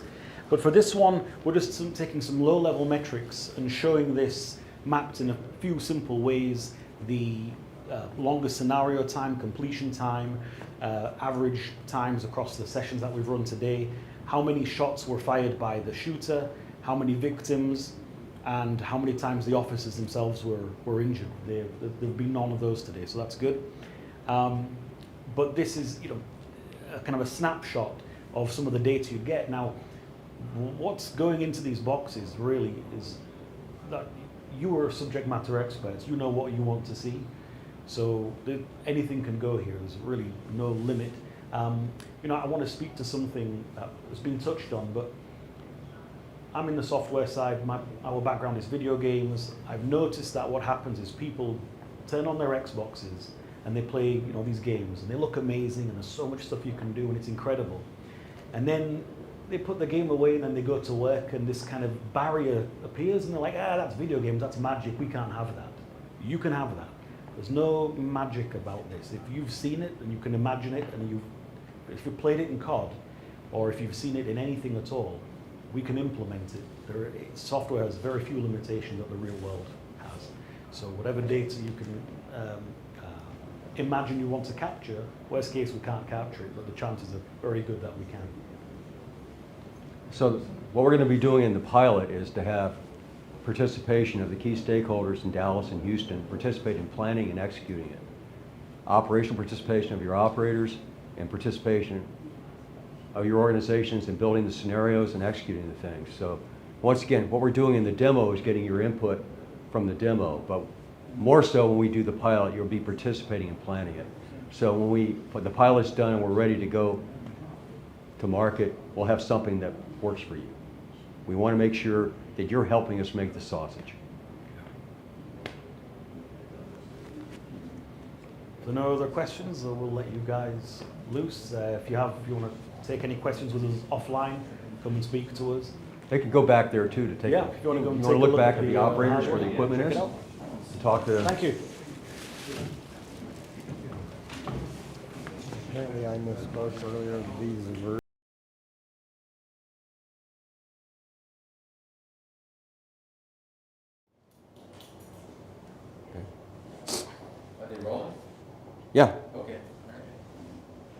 Hello, everybody in the virtual world. Welcome to IMEROPEX. We're doing a school safety demonstration here, and welcome aboard. Next. Right. What is PEER? We're representing a service here, Assistant Environment Experimentation Rehearsal. This is a capability that we'll be providing clients to examine what causes crisis to happen so you can mitigate them in the real world, and also providing an environment for rehearsal and training. So experimentation and rehearsal using VR and data science to make it happen. Next. Why are we doing this? There are two reasons. One, get user feedback primarily from stakeholders in school safety, and the other is to give you a preview of the Houston Community College pilot we're doing, planning for which will start in March with execution in the June-July timeframe. Next slide. There are two components of this. There's the VR component, which is the full virtual reality, that includes multiple VR systems integrated together to provide an immersive experience for the operators indistinguishable from the real world. And this is a patent pending capability that will be used by the operators in the IMEROPEX scenarios. Next slide.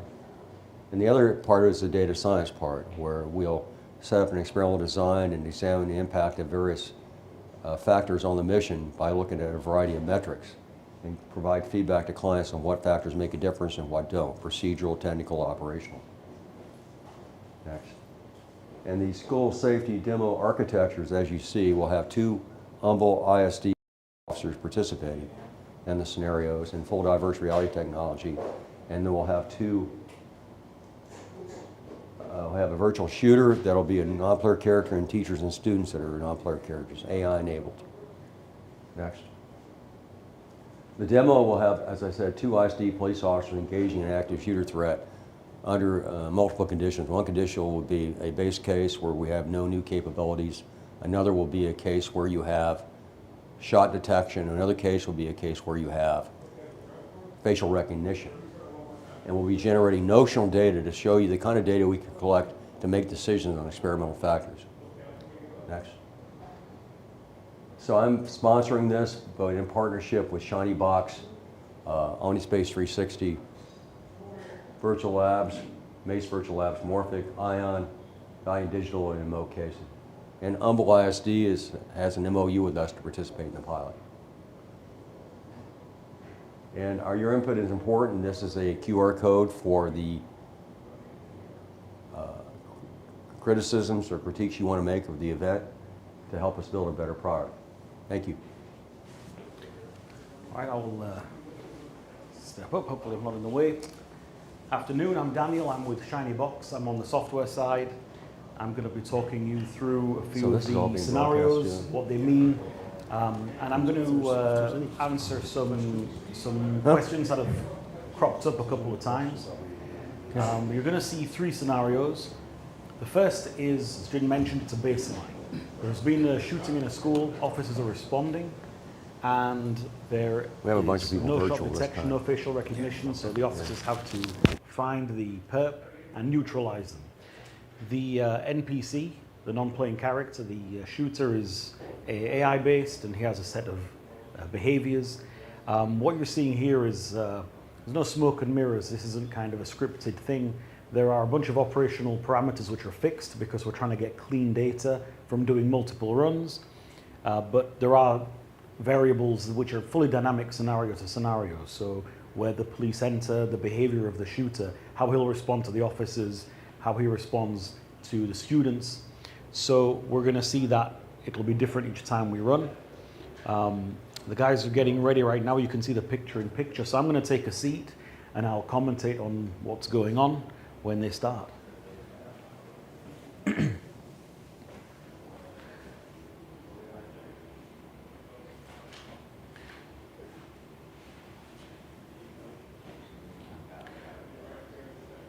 While everyone's getting ready, I'll talk a little bit about what you can see on the screen. We're using haptic gloves, the omnidirectional treadmill, and the Tesla suit, coupled with a VR headset that does, of course, the spatial tracking, but also eye tracking. The officers are using gestures to draw their gun when they hold their gun in the proper two-handed way in which they train. You'll see that there is a gun in their hands, and then pulling the trigger, that gesture will shoot. And here the scenario is live. 2, 1, you're live. So you see the shooting has begun. This is very PG, so we're not showing any casualties. We're not going to see anyone shooting anybody. The officers are looking for the shooter right now.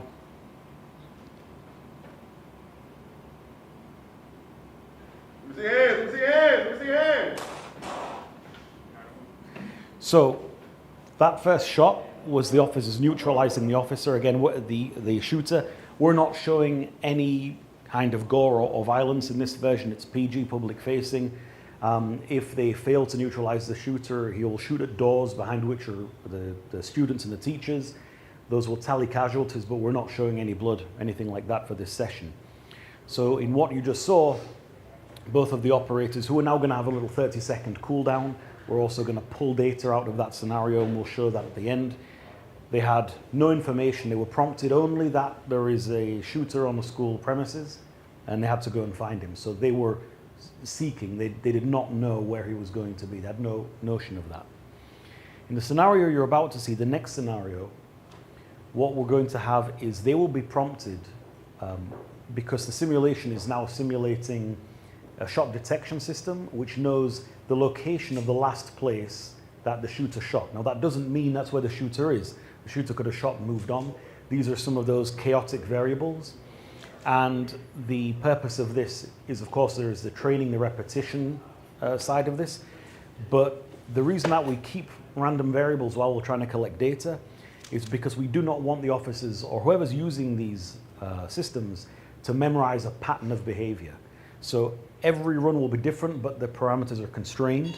And the idea is that we will run multiple simulations with the same, multiple runs with the same operational variables, and we'll capture all of the permutations and variations multiple times. And so eventually we will get smooth data, even though there are a bunch of variables which are not being controlled. So I'm going to give the signal to have the guy start. I'll take a seat. And we'll see how the guys do. 3, 2, 1. Guys, give us a 5 count. 5, 4, 3, 2, 1.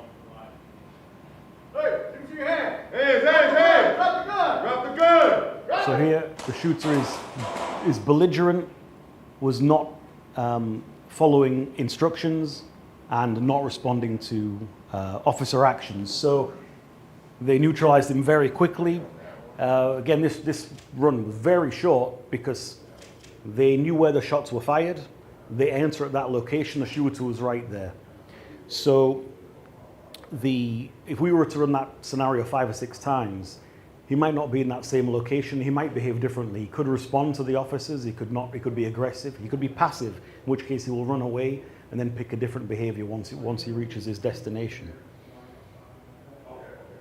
So the guys will cool down. That was a very quick one. That was the quickest one we've had yet. Any questions from anyone in the room at the moment? Okay.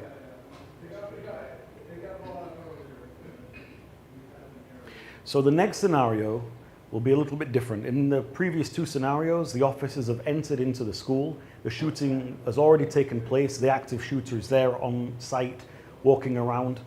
In this scenario, we're simulating a facial recognition system which has alerted the authorities that somebody is on campus who should not be, who's not authorized. And so when the officers start, they're prompted with the information and description of the person who is on site. So you're going to see it's a bit different this time. The shooting hasn't started yet. There are students in the hallways, and so I'll give them the thumbs up to go. And I'm going to take my seat, and again, I will commentate from the box. Ready? We're going, all right. Ryan, can you start us up?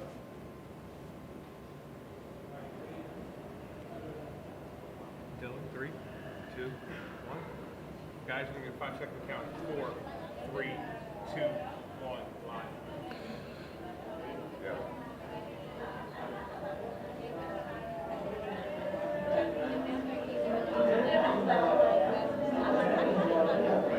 Hey,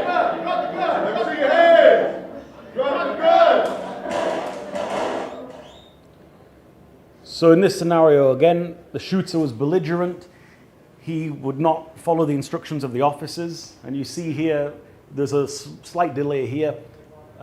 He's drawn his pistol, he was shooting, and the officers made the right call to neutralize him very quickly. This was, again, another very short scenario. Normally, because of the different locations he can be, he might get a bunch more shots off. The students will flee, they'll run away from the shooter into the rooms, and so the officers in this scenario have to account for the fact that there's lots of people who all look the same. They have to make some pretty quick decisions on how they're going to engage with the shooter. So now the guys are out of VR. That's our 3 scenarios. It was a very quick run for this one.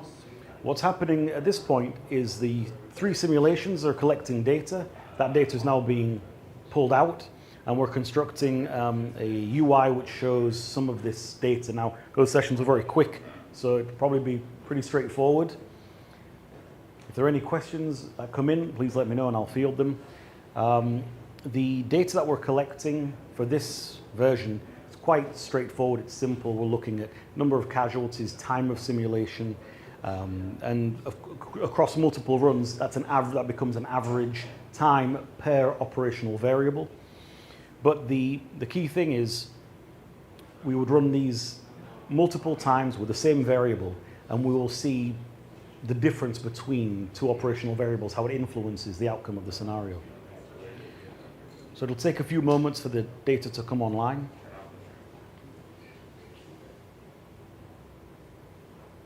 Now, one of the questions we've been asked a few times is, here we have this very simple, very small kind of sandbox of a school. We have a cafeteria, there's an H-pattern corridor, there are only 9 classrooms. It's a very small sandbox. What can be done in this? What can be done with hardware? What can be done with software? The answer is most anything and possibly everything. So in terms of hardware, the technological stack is hardware agnostic. It doesn't matter if you're in full dive VR, it can go full dive all the way down to running this on a laptop, just with a single screen. And in fact, for the full runs, we'll have users in full dive, we'll have users in VR, users maybe who are not in VR, people who are monitoring operations. And the hardware itself, it doesn't matter which VR headset, it doesn't matter which controllers, which machine, doesn't matter which treadmill, that hardware is swappable. And that includes things like if officers want to simulate this with a physical rifle that they're holding in their hands, we can do that. We can track that in real space and it'll map into the VR space. So as they would aim in the real world, they will aim in the simulation too. And in terms of the environments, here we have this, again, simple school, but if we have images, architectural data, CAD files, or photogrammetry from a real location, we can build out that entire location. And then in those cases, these operational variables, which are ultimately helping the officers track down the shooter, are going to be much more effective when instead of 3 corridors, you have 50 corridors and a kilometer worth of walkways. So I'm going to take a seat until the data comes up. And if there's any other questions or anything else anyone wants to field, I'll take them. But I'm going to take a seat and spectate, and we'll see what data comes out. Those were very quick runs. How the runs go? Okay. They were good. They were just very quick. They found the shooter very quickly. Again, because of the procedural generation. Sometimes he's far, sometimes he's close. In this one, they came up. He didn't see the shooters. He was belligerent in all of the 3 scenarios. So we didn't see a surrender. He didn't shoot at the officers. Hey, Daniel? Yes. One question online from Norm Linsky. Said, do you also collect data about the officers, for example, in terms of their years of experience, current previous duties or assignments, etc.? Yeah, I can speak to that. We have, in this case, we have a questionnaire that we're running the officers through, so we will collect that data. When we go to do the bigger data processing, which includes collecting biometrics, we really want to collect all that stuff because that is a variable in the simulation as well. We need to know, it's meaningless data if we run 5 with a rookie and 5 with a 20-year veteran. We need to normalize. We need to average that out. We have to figure out a way of making that data meaningful. So collecting not just sort of the experience level but biometrics, and that includes things like not just heart rate and temperature, but eye tracking. These are lots of proxies we can use for stress and anxiety. So we have a full suite of stuff, and we can track them over a period of time as they're running through the sims. So yeah, all of that stuff has to factor in to get the good data.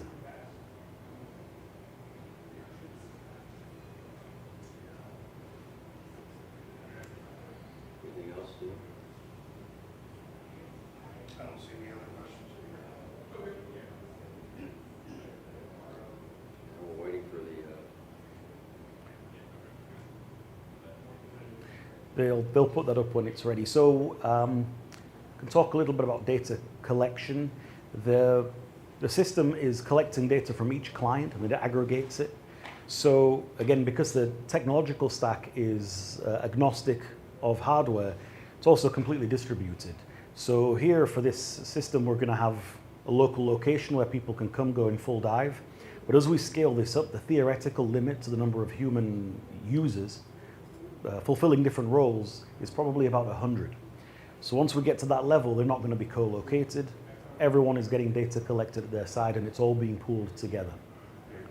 The data is ready. Okay, so let's take a look. It's going to be pretty straightforward. So this is showing the average times over our runs today. We're looking at 2 minutes 25 to do those multiple runs. We're looking at the number of civilian casualties in these scenarios and how many victims, how many times the officers have been shot, which is none today. And so here, I think this was our shortest duration session, 2 minutes. You can see how this is mapped across multiple sessions. So the more sessions we do, the better our data is going to be.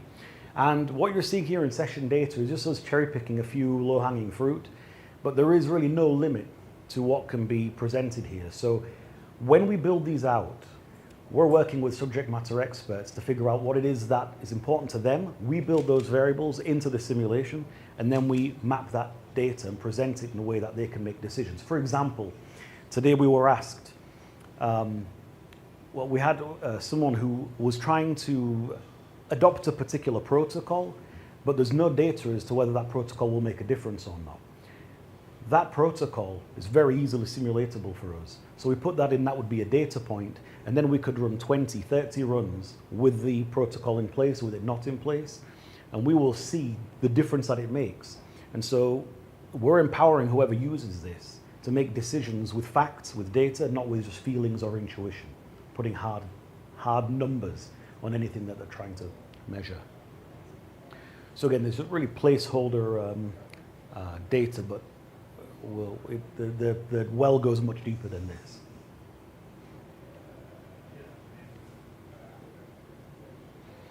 So if there's no more questions, I think we'll let people break. Thanks for your time, and we'll see you next time.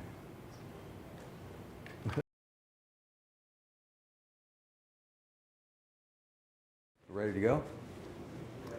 Well, welcome everybody. We're going to have some remote viewers, a few who are in person, to our school safety demo here on Thursday, 16 January. Thank you. Next slide, please.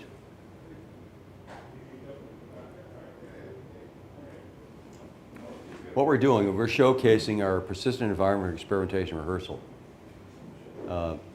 And PEER harnesses VR and data science to do crisis experimentation rehearsal. What we're trying to do is find out what causes crises to happen initially, to understand why they happen, to prevent them happening in the real world, and using VR and data science to accomplish that. Thanks. So why are we doing this? We're getting user feedback on our product, the PEER product, and we're also setting the stage and giving you a preview for the pilot event we're planning to do with Houston Community College.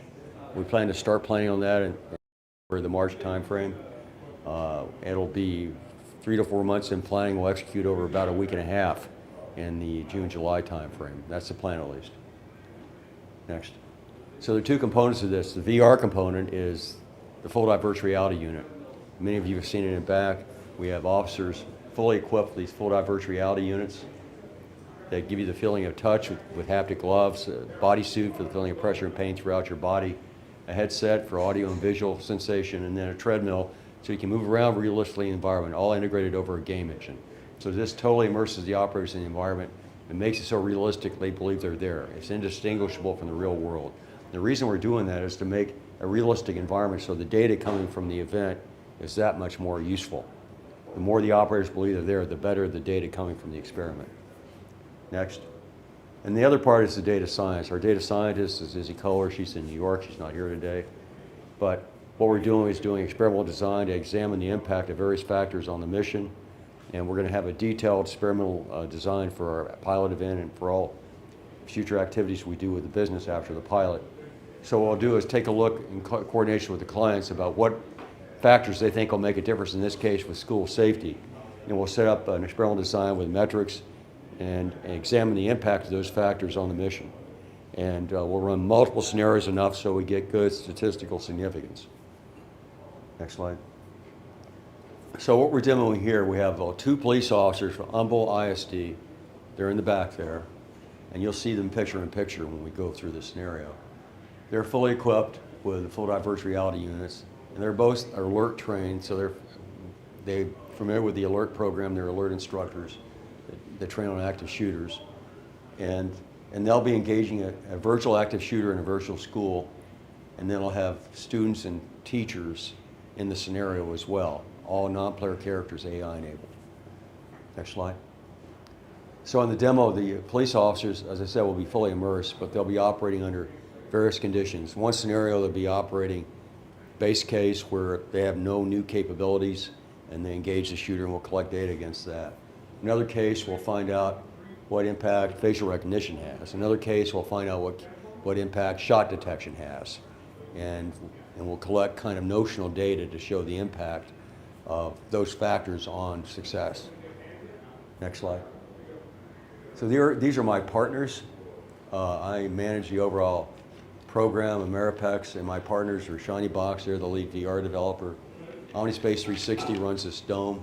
This dome will be integral to our project and our program because when we have the operators in the immersive environment, the dome will give stakeholders and managers a view of what their operators are seeing in the course of scenarios. And Mace Virtual Lab, you go back to that, Mace Virtual Lab is the hardware company I'm partnering with to vet the hardware solutions. Morphix, our web developer. Ion, of course, is the facility we're operating from. Valiant Digital is our media consultant, and they're doing the video production. We'll have a video of this event produced in February. And Humboldt ISD, we have an MOU with them to participate in the event, and their 2 officers have been working with us for the last 2 days. And Mo Casey is our advocacy group out of Austin. I think that's it. And your input is important, so that's the QR code for input. We'll send the briefing to you at your request. But that's the QR code where you can provide critiques and criticisms about what you see to help us build a better product. And I'll turn this over to Daniel now. Thank you, Jim. So I'm Daniel, I'm with Shiny Box. I'm on the software side. Good. I'm going to do a bit more of a deep dive into what you're going to see. As Jim mentioned, there are going to be 3 scenarios. The first scenario is the baseline. There has been a shooting at a school. Officers are going to show up. They're going to enter into one of the entrances, and they're going to have to find and neutralize the shooter, whether the shooter surrenders or whether they have to engage the shooter. That is one of the chaotic variables we have. The purpose of this, as Jim mentioned, it's repetition, it's training, but it's also data capture. So the goal is we have to make these scenarios realistic, including the AIs that drive the shooter and the civilians, so that it's not the same thing. Officers who are doing the scenario are not learning a pattern and then just repeating the pattern. They have to be making decisions because every scenario is different. But we keep many of the components the same each time. So in this case, we have 3 operational variables, no mitigations, shot detection, facial recognition. The baseline will be up first, and what we're going to see here, actually I'll give the thumbs up to get them started. Oh, another minute? Okay, that's okay. The guys are getting suited up. You're going to see the officers in the scenario, and I'll commentate on that as it's happening. But the 10,000 foot view is we have variables we're controlling and variables which are dynamic. So the purpose of, and the power of this is that we can run each scenario with the same operational variables many times. And so the spikes of chaos kind of get smoothed out as you get more and more data and the data gets cleaner and cleaner. So we can preserve the chaotic factor while extracting meaningful data, which empowers whoever's going to use this to make whatever decisions. So I'll speak to one use case that came up this morning. Somebody has a mitigation system they want to put in place. They have no data to demonstrate that it works. They feel like it'll work, but they don't know. This is exactly the kind of thing that we could simulate with this technology stack, and then we could do 20, 30, 50 runs and provide them with data, empower them to make decisions with facts and not feelings and intuition. So I believe we're ready. We can see the picture in picture. I'm going to take a seat and I'll commentate out of the view.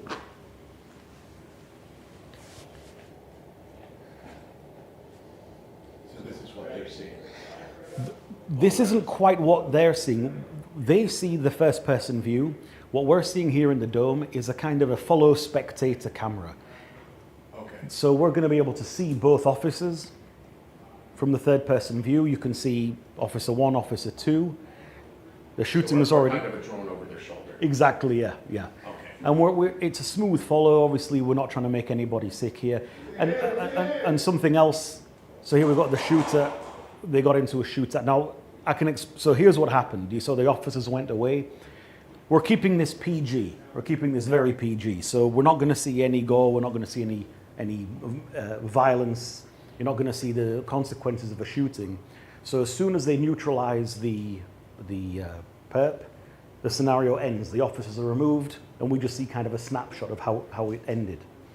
So what they see from their own perspectives is what they would see if they were in that environment. They see their own hands. Their hands are fully tracked. When they make gestures to hold the pistol's in their hand. When they pull the trigger, it shoots. So yeah, we're getting the drone view. And what we saw is the officers very quickly found where the perp was. He happened to be quite close to them. Now, if we were in that scenario a bunch of times, it might take them longer, maybe it'll be quicker, but we would get an idea of how long it takes them to get to him without any information. They are not all they know when they start this scenario with the baseline is that there is a shooter in the school, that's it. So a word on the hardware stack. We're going to give them 30 seconds to cool down, so I'm going to give a little bit of a hardware overview. We have full dive virtual reality, as Jim mentioned, but the system is platform agnostic. There is no hardware requirement. So this can run on everything from the full dive, the suit, the gloves, the VR headset, the treadmill. And then we can go all the way down to somebody running on a laptop who doesn't need the full experience. An operator spectating or somebody making executive command decisions does not need to know what the feeling of putting your hands on a perp is in the scenarios it's running. And likewise, if we end up doing something like having humans play the part of civilians who are caught up, they're not going to need the full set. Maybe VR is enough for them. Another thing that came up this morning is people were asking, can we integrate with artificial weapons? What if we want to have officers with a physical gun, a model gun of course, but something physical? We can track all of that stuff, port it into VR, so as they're operating it in the real world, it will show up in VR. So we're going into scenario 2. In scenario 2, they are prompted with the shot detection system. So the last place the shooter was seen, and here he is. They're going to engage with him. So the one officer is getting shot and the other officer taking his time to engage him. This, by the way, is not going to feel very nice. Okay, so the officer was, in this case, the shooter was female. She was shot by the other officer. The officer who had his back to her is feeling all of those impacts through the suit. We've got the suit on about 35%, but that is, when you're getting hit, you know it. And so that's another immersive factor. They're not going to want to have a whole lot of that. We're taking it very easy on them today because there's lots of runs they're doing. But are they going to run through that one again? Okay. So we're going to explain to his wife why he has all this marks. yeah. So again, this scenario, they come into the scene. They are prompted with the location of the last shots. Now again, the scenario is dynamic. That doesn't necessarily mean that's where the shooter is, but they won't be too far. They may have shot and moved on. 2, 5.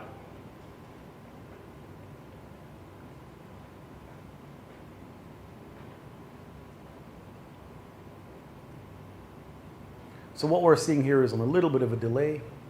They're looking for the shooter now. They're heading towards the canteen. They're sprinting. Okay, so here he's surrendered. So one of the guys is going to cover the other guy who's going to go in and lay hands on him.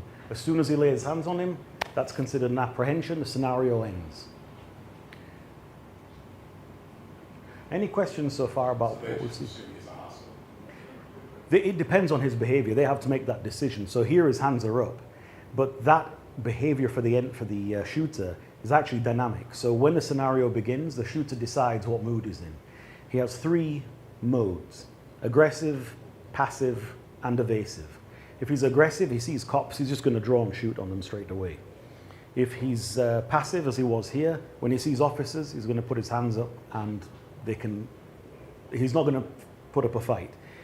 When he's evasive, he sees officers, he'll run. But there's no extraneous characters that they might run into. Not in the first 2 scenarios, but what we're going to see now is scenario 3. And this one is a bit more complex. This scenario, we're simulating a facial recognition system in the school. So officials are notified when somebody is on premises who does not have authorization to be on premises. So they're going to enter the scenario before a shooting has started. They'll have a full description of the person they're looking for, but there's students in the classroom, in the corridors, there are teachers. So now it's not just a matter of, okay, the only person I see. Now they have to figure out, okay, is it him, is it him? He might be wearing the same clothes as one of the teachers. They have to, of course, they can't, they have to be very careful with who they engage. Now again, this is the PG version. So we are not letting them shoot anybody who is a student. So here they're in the corridors. In the VR, they can hear the chatter. They're hearing students as they're passing. We'll hear it as we go by.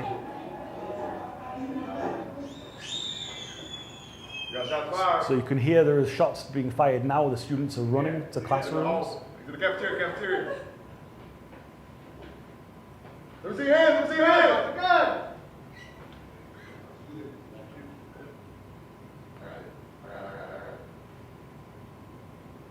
Stop running!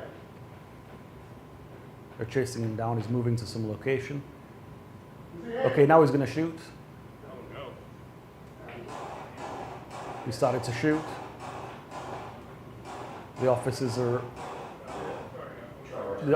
have returned fire. Again, he's going to feel all of those hits. So the officers took it easy on him that time. In other sessions, they'll draw and shoot him straight away. So here, he was evasive. When he reached his position, he went aggressive. So again, every time they run that scenario, it'll be a different thing. If they don't do anything, by the way, if they just stay where they started, he'll walk around, he will shoot at doors. And then again, we're not going to show anything, but we're simulating after a set number of shots, there are casualties on the other side. In this, that's correct, yeah. The avatar in this version does not respond to language. He's always belligerent. He will not follow any instructions of the officer. He's functional. He's got one of the 3 that's right. But regardless of his mode, he will not follow instructions. He's not listening to the cop's voice. That system is not in place, yeah. So what's happening now is the 3 scenarios have been run.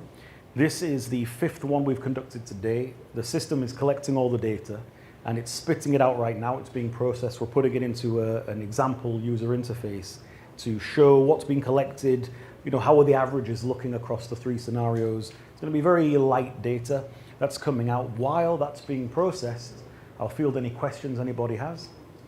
Has it been the same to police officers all day? The same to all day. They came yesterday. They have spent now cumulatively probably about 3 hours in the full dive setup. Takes a bit of acclimatization. The treadmill, the suits. Yesterday they were very shaky. They were like newborn deer. It's quite difficult to use at first. Now they're like grizzled veterans. They're running around no problem. You can see they can sprint in the hardware, and they're accustomed to using the suits now. So it's much easier after just an hour or 2 of use. Barry, the There are no ridiculous questions, please. Thank you. The second scenario, Mhm. when the officer ran into the corner, Yeah. that was like classic, don't do this if Right. you're doing attacking tactical entry. Yeah. Was there a delay in the system, or did he really run into that corner and turn his back to everything? So I think that when they reran that scenario, I think it may have been a desync. So this is distributed, it's networked. What we're getting here is not hardwired. This is being broadcast from the headsets. And so if we have some network wobbling, then the officers don't see the same thing. Okay. I was like, that's a whole new level of training that needs to be No, these guys know what they should be doing. Very cool. Actually, the challenge has been to try, of course, when we're building the scenario, we're not subject matter experts. Right. So we think we know what pace to kind of configure the scenario. And these guys are quick. They just beeline straight for him. You hear them shouting, hands, hands, and then they'll go at him pretty quickly. What if the shooter they come across has a bomb? So he's like, oh, I'm cool, and they go up to try to Yeah. just, So if take the it down, but as it turns out, he's got extra stuff. It's a great point. The question for those at home is what happens if the shooter has a bomb or something else which is going to injure somebody? All of that stuff can be simulated. In this scenario, we only have 3 of the main operational variables, but as we scale this up and it gets bigger and we have more groups who are contributing, that's exactly the kind of thing we want to know, so we can put that in as an operational variable and then see what happens. Okay, so you're going to see in the data how many times have the officers been shot, how many casualties. Well, that's going to factor in. So when we have a scenario where the aggressor, again, has explosives or has another weapon, you can see my hands, and then he draws something else from concealment, that's something we can simulate. And again, we'll do a bunch of runs. And what we'd probably learn from that, I'm guessing, but the data would tell us for sure, do the officers need special training? Is there a protocol? Right now, as soon as his hands are up, they're going to put hands on him. But maybe that is not that should not be the MO. Maybe that should be, obviously, raise your shirt. Let's make sure there's nothing on you. We'd be able to find that out with the data. But those operational variables are very easy to implement, and the more of those, the better. We can also run multiple operational variables in parallel. So what happens when you have, shot detection and the shooter will not surrender and is wired for something? So the ability to build a matrix of these things, run them together, see how they influence each other, not just the behavior of the humans. Those are valuable factors.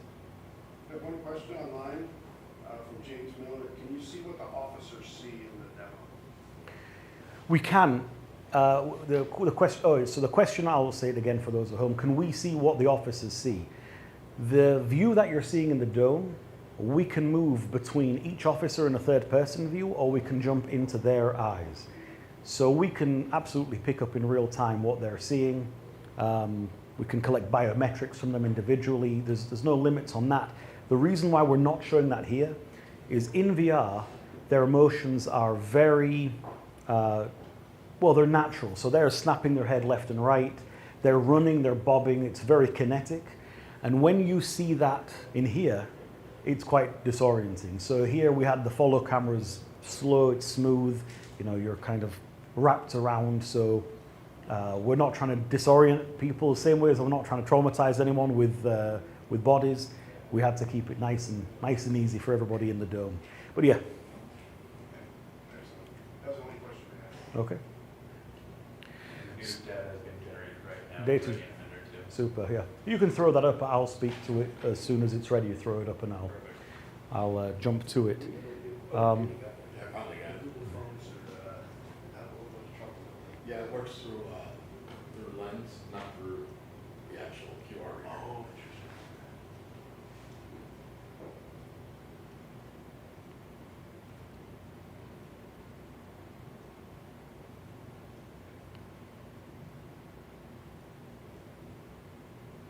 So obviously I think this is our 5th run today. I can't remember if I've mentioned this already. Earlier in the morning, we had some officers here. One of the questions that came up is, can we deploy this to any environment? And in the same way that the technology stack is hardware independent, there is nothing about the environment which is fixed. So if we have architectural drawings, if we have photographs from the school, if we have CAD files, we can recreate any school, any corporate environment, any external environment. Just a matter of building that out, and then we can pop that into the system and then run these scenarios through that. So the applications for officers who are training for a particular school, first responders can learn the layout of the school. They don't have to set foot in the school. And, oh, okay, we have the data. All right, so, oh, it's updating. Okay, so this is showing the session. We've got session data, time. I think there's a little delay on this too. The number of shots that were fired by the shooter, how many people were victimized. Oh, we lost it. And because, okay, people victimized, how many times the officers were injured, and the shortest duration of a session, which was 1 minute for the officer from going in to neutralizing the shooter. In this case, 32 seconds for one of our 3 scenarios where they spawned right behind the shooter. Now, the data we're showing here, as Jim mentioned, that we have some dynamic variables, some static. So we run lots of simulations to tease out the meaningful data. But what the deep dives are in these 4 boxes here, this is placeholder, anything can go there. Whether it's biometrics, whether it's something specific to a facility, whether it's specific to the SOP of a police force or group, there's really no limit to what data we can collect. If it's happening in the simulation, we have access to it, we can log it, we can aggregate it from any user regardless of their location, and then that all goes into the data system to produce information based on just the raw data. So, if there are no other questions, all right, well, thank you very much. Thanks for your time.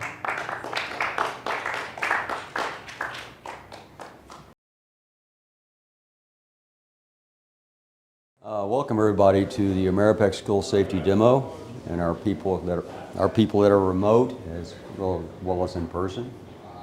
Can I have the next slide, please? So we're representing something called PURE, Persistent Environment for Experimentation and Rehearsal. We're showing how you can harness VR and data science to experiment and rehearse crisis situations. Next slide. And why are we doing this demo? We're doing the demo basically to build a better product and get input from the people that observe it, as well as the operators participating in it.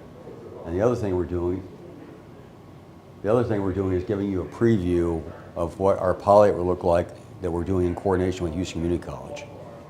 Next slide. The VR component of it is what we call full diverse reality, patent pending. It's the integration of headsets, haptic gloves, a bodysuit with a treadmill over a game engine to provide a fully immersive experience for the operators. We're doing this to make things realistic in our scenarios. The theory is the more real is the experience of the operators, the more valid the data coming from the event. Next.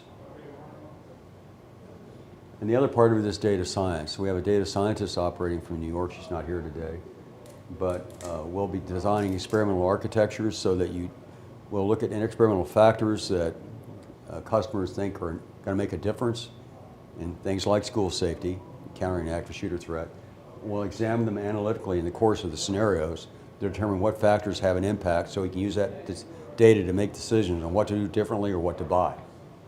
Next.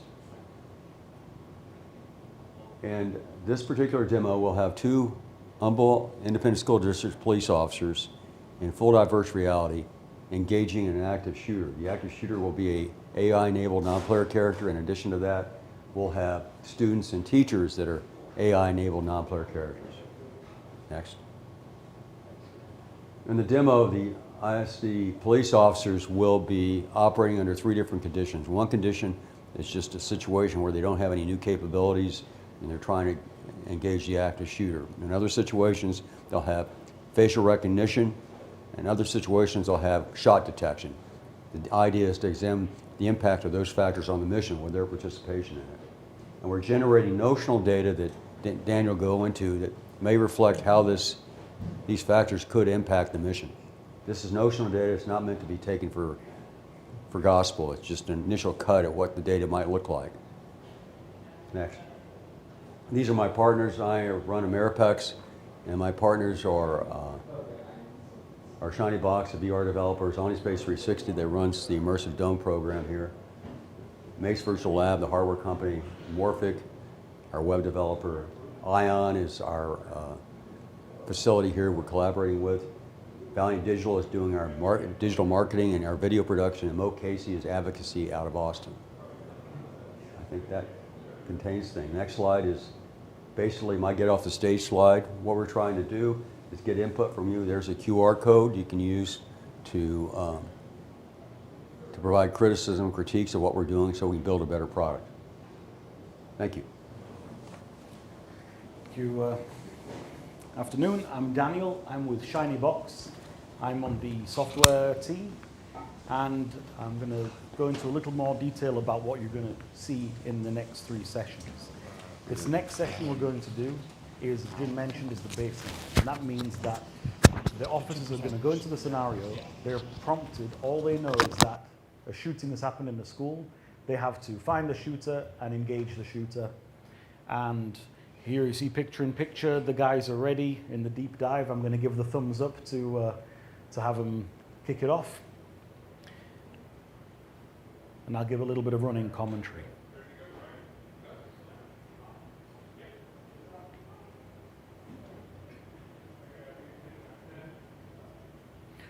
So what we're going to be seeing here in the dome is kind of like a drone view. You're going to see a third-person view of the officers. They're fully embedded. They can see through their eyes. They have this full-stack hardware, so they can grab their guns, they can run. See, one of the fellas is here. So they have to find the shooter.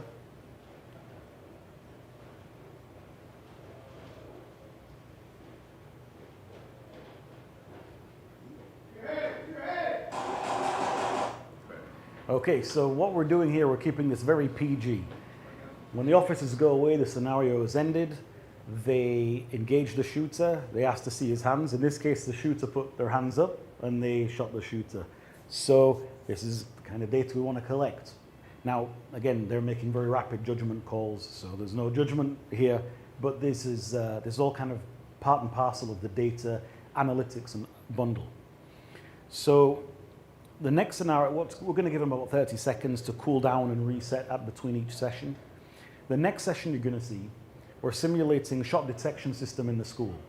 So they will be prompted that there's a shooting has happened, there's a shooter in the school, and the last shots were heard at some location. Now that is dynamically generated, so the shooter will move around him. They may come in close, they may come in far, but now they've acclimatized to the environment, they know where they're going. When they get a prompt to say corridor near the canteen, they know to make a beeline to that location. If there are any questions at any point, please throw them up. We'll answer them. Otherwise, I'll give the guys thumbs up, and they'll go into the second scenario. The shooter themselves is AI, as Jim pointed out. It's got a set of behaviors. We're simulating how a shooter might behave. We're not throwing too many variables into the system because we want to get data out of this. Now, the way we're going to get the data is by controlling the operational parameters and then running multiple simulations with the other dynamic components playing out as they will. So over 10 simulations, 20, 30, 50, those random things that might happen when the shooter decides to surrender or the shooter decides to charge the officers and shoot, that will get smoothed out and we'll get meaningful data. So the guys are firing up right here.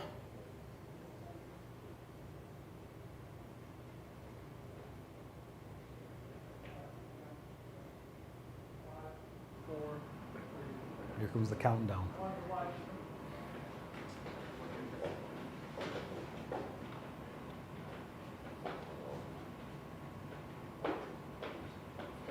Okay, so we've joined the session now. They're making a beeline. This is their 6th session today. So now, once again, the shooter has surrendered, but this time they are apprehending him. As soon as they put hands on him, the scenario ends. So they have apprehended the shooter, they did not shoot him. They knew where he was, they could go straight to him, there was no looking. And that's because the shot detection told them where he was last shooting, and he happened to be there. If we were to run this scenario 7, 8, 9 times more, you'd see lots of different behavior. You'd see the shooter running away, or he'd be engaging them. He'd be in different locations, and their prompt would be updated based on where he goes. So what's happening is there's no smoke and mirrors here. This is simulating the way he behaves, how the civilians behave. Now, to this point, we haven't seen any of the civilians yet. But this third scenario you're about to see, we will. In the third scenario, we are simulating facial recognition, a facial recognition system in the school, so that the authorities are alerted when somebody in the school is there who should not be there. And so the officers will enter the scenario before the shooting has started. So in this scenario, you're going to see the students and the teachers in the hallways. The officers will get a detailed description of the shooter because the recognition system has identified them. They have an image of what that person looks like. But they have to tease through all the students, and the goal is to find him as quickly as possible. If they wait too long, he's going to start shooting, and they have to engage him. So we'll give them a few seconds. While they're cooling off, I'm going to talk a little bit about some of the things that came up, questions that came up today. One of them is, we've got this example school here, but could it be any school? Could it be a real school? The answer is yes. We can take CAD files, architectural data, we can take photos of the school, and we can reproduce to very high levels of fidelity any environment, and we can reproduce to high levels of fidelity features of the environment, how the doors work, which ones close, we can close off wings. So we have huge amounts of configurability for environments. In addition, the physical hardware stack, what these guys are in, this is kind of the full version. This is the full dive unit that Jim spoke of. But when we have lots and lots of operators, a theoretical limit of about 100 humans, not all of them are going to need to be in VR. At some point, we'll be simulating somebody at a console. And so we can go all the way from VR down to somebody at a laptop with a keyboard and a mouse. So I think this scenario is loading in right now. We're joining the officers. And you can just about hear there's a chatter of the kids. They have a description of the shooter, or not a shooter yet.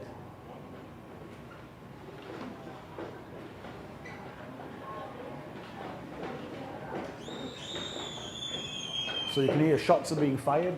The shooter is starting to shoot. See your head! You see your head! Let me see your head! Hey, there! So in this case, the shooter is being belligerent. He's drawn his weapon, and the police engaged him and neutralized him. Scenario is ended. Again, we're keeping this PG-13. We're not going to show gore or anything like that. And so in this scenario, successful engagement. What is happening now is that the system has been collecting data for the last 6 sessions we've done today. That data is now being aggregated. When it's ready, we're going to see it come up on the screen here, and we can talk to that a little bit. The guys are being stripped down from the full dive now. They've done a great job today. It's their 6th session. Yeah. Any questions? Yeah. So as you've been receiving feedback from the officers today, and I imagine maybe before, what's the feedback you were hearing in terms of using the virtual environment to gain a training atmosphere? It's a great question. Yeah. So for the folks at home, the question was, what feedback are we getting from law enforcement professionals about how this helps with training? So the power of this goes to what I mentioned about bringing in a real environment. Schools are allocated an officer who knows that school well. But in the case of an active shooter, most of the responders will not be familiar with the school. So to reproduce this and let them run scenarios, firstly to gain the data that can help mitigate, what should the school have in place? What are the procedures? What should the students, what should the teachers do? What can be installed there? That data is coming. But as the officers are running through it, they're repeating the process. It is training. The scenario is dynamic. So it's, again, they're not learning some kind of script. They're not going through motions. It's different every time. And so building a familiarity with that environment means they can learn the layout, they don't have to be there. If somebody says, the person is in location X, they know where location X is because they've run through the scenario all these times. Now, in our little sandbox here, it's very small, but schools are pretty big. So the power of repetition for the officers to learn an environment, to familiarize themselves, to refamiliarize themselves, to be able to access it at any time very easily, to keep that familiarity up, very powerful. And that came up a few times, and I think we had in multiple sessions from multiple officers, that was a desire. They wanted to get their environment in. And when we've seen this in the corporate world as well, it's the same thing. We want the simulation to be, especially the environment, to be deeply realistic, to the point where when people are in the school or wherever they are, it's familiar to them. There's that familiarity. They train like they're going to do the job. So that absolutely is one of the things that really came out. Good, because I imagine that's difficult. Yes. Yeah. Wonderful. Well, super cool demo. And then, I mean, my other question is really more about the day. So what are the highlights for the team that's put on the demo today that really stand out? And, we don't need to hear good, bad, and ugly. Let's Sure. good. Well, good. Okay. Well, I'll go first. For me, what I really like, I'm on the code side, so I'm with the software team. I'm a developer. I worked on the software here, on the stack. And so it's really amazing to sit, I sit in my cave and I code away, to see it come together, to see people running through it, to see how the officers have responded to it, to see kind of, the light go off when people go, oh, okay, this is cool. That feedback is something we don't get when we're rabbiting away in our office. So the other part for me is this is integrating a whole bunch of hardware which has not been put together before. We're the first doing a lot of this stuff, especially with the number of integrations, the dome, the Omni, the gloves, the type of headset we're using, the biometrics we can track. So it's been a real adventure, and again, we're laying some new ground. But I'll hand off to Jim. Jim should speak to the broader picture. Oh, you don't know? Let me... There we go. No mic for Jim. No, I guess the highlight for me is the operator engagement. Yeah. The operator interaction and the operator satisfaction of the experience. That's very important. If the operators believe in this, then we can believe in it. And I think that's the most important outcome of this, the operator perspective and their view of things. We didn't know how they'd react to the system. And it's being designed for them and their operational interaction and their operational consideration of what's happening, and their comments have been very positive. So that was the most important outcome for me. Great. I agree with what Jim said. I've been talking to the police officers quite a bit throughout the week, and the feedback from them has been very positive. From going into it for the first time, getting used to the equipment, and then really immersing themselves in it, and then talking about the value of this experimentation to see what works and then what we can train on. That's been a highlight for me for sure. Great. Mr. Advisor, come on. I'm very happy with the level of engagement we got with the community and the broader policymakers. That wasn't necessarily going to be an outcome, but it was.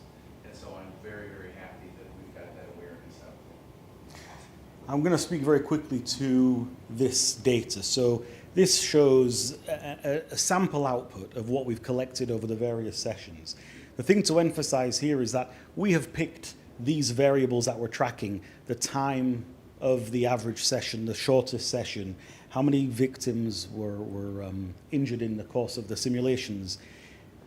These are buckets, and anything can go into this. This well is as deep as you want. If the simulation is simulating it, we can track it, we can run analytics on it, we can do all sorts of data processing. Jim has data scientists, so this is all at our fingertips. And this is where a lot of the power comes. This is where the data gets turned into useful information for people to act on. Fantastic. Well, from an outsider's perspective, what you guys have put together here today is remarkable. Oh, it's a team effort. A lot of people involved in this. Thank you. All right, well, I think that wraps it up. Thank you very much.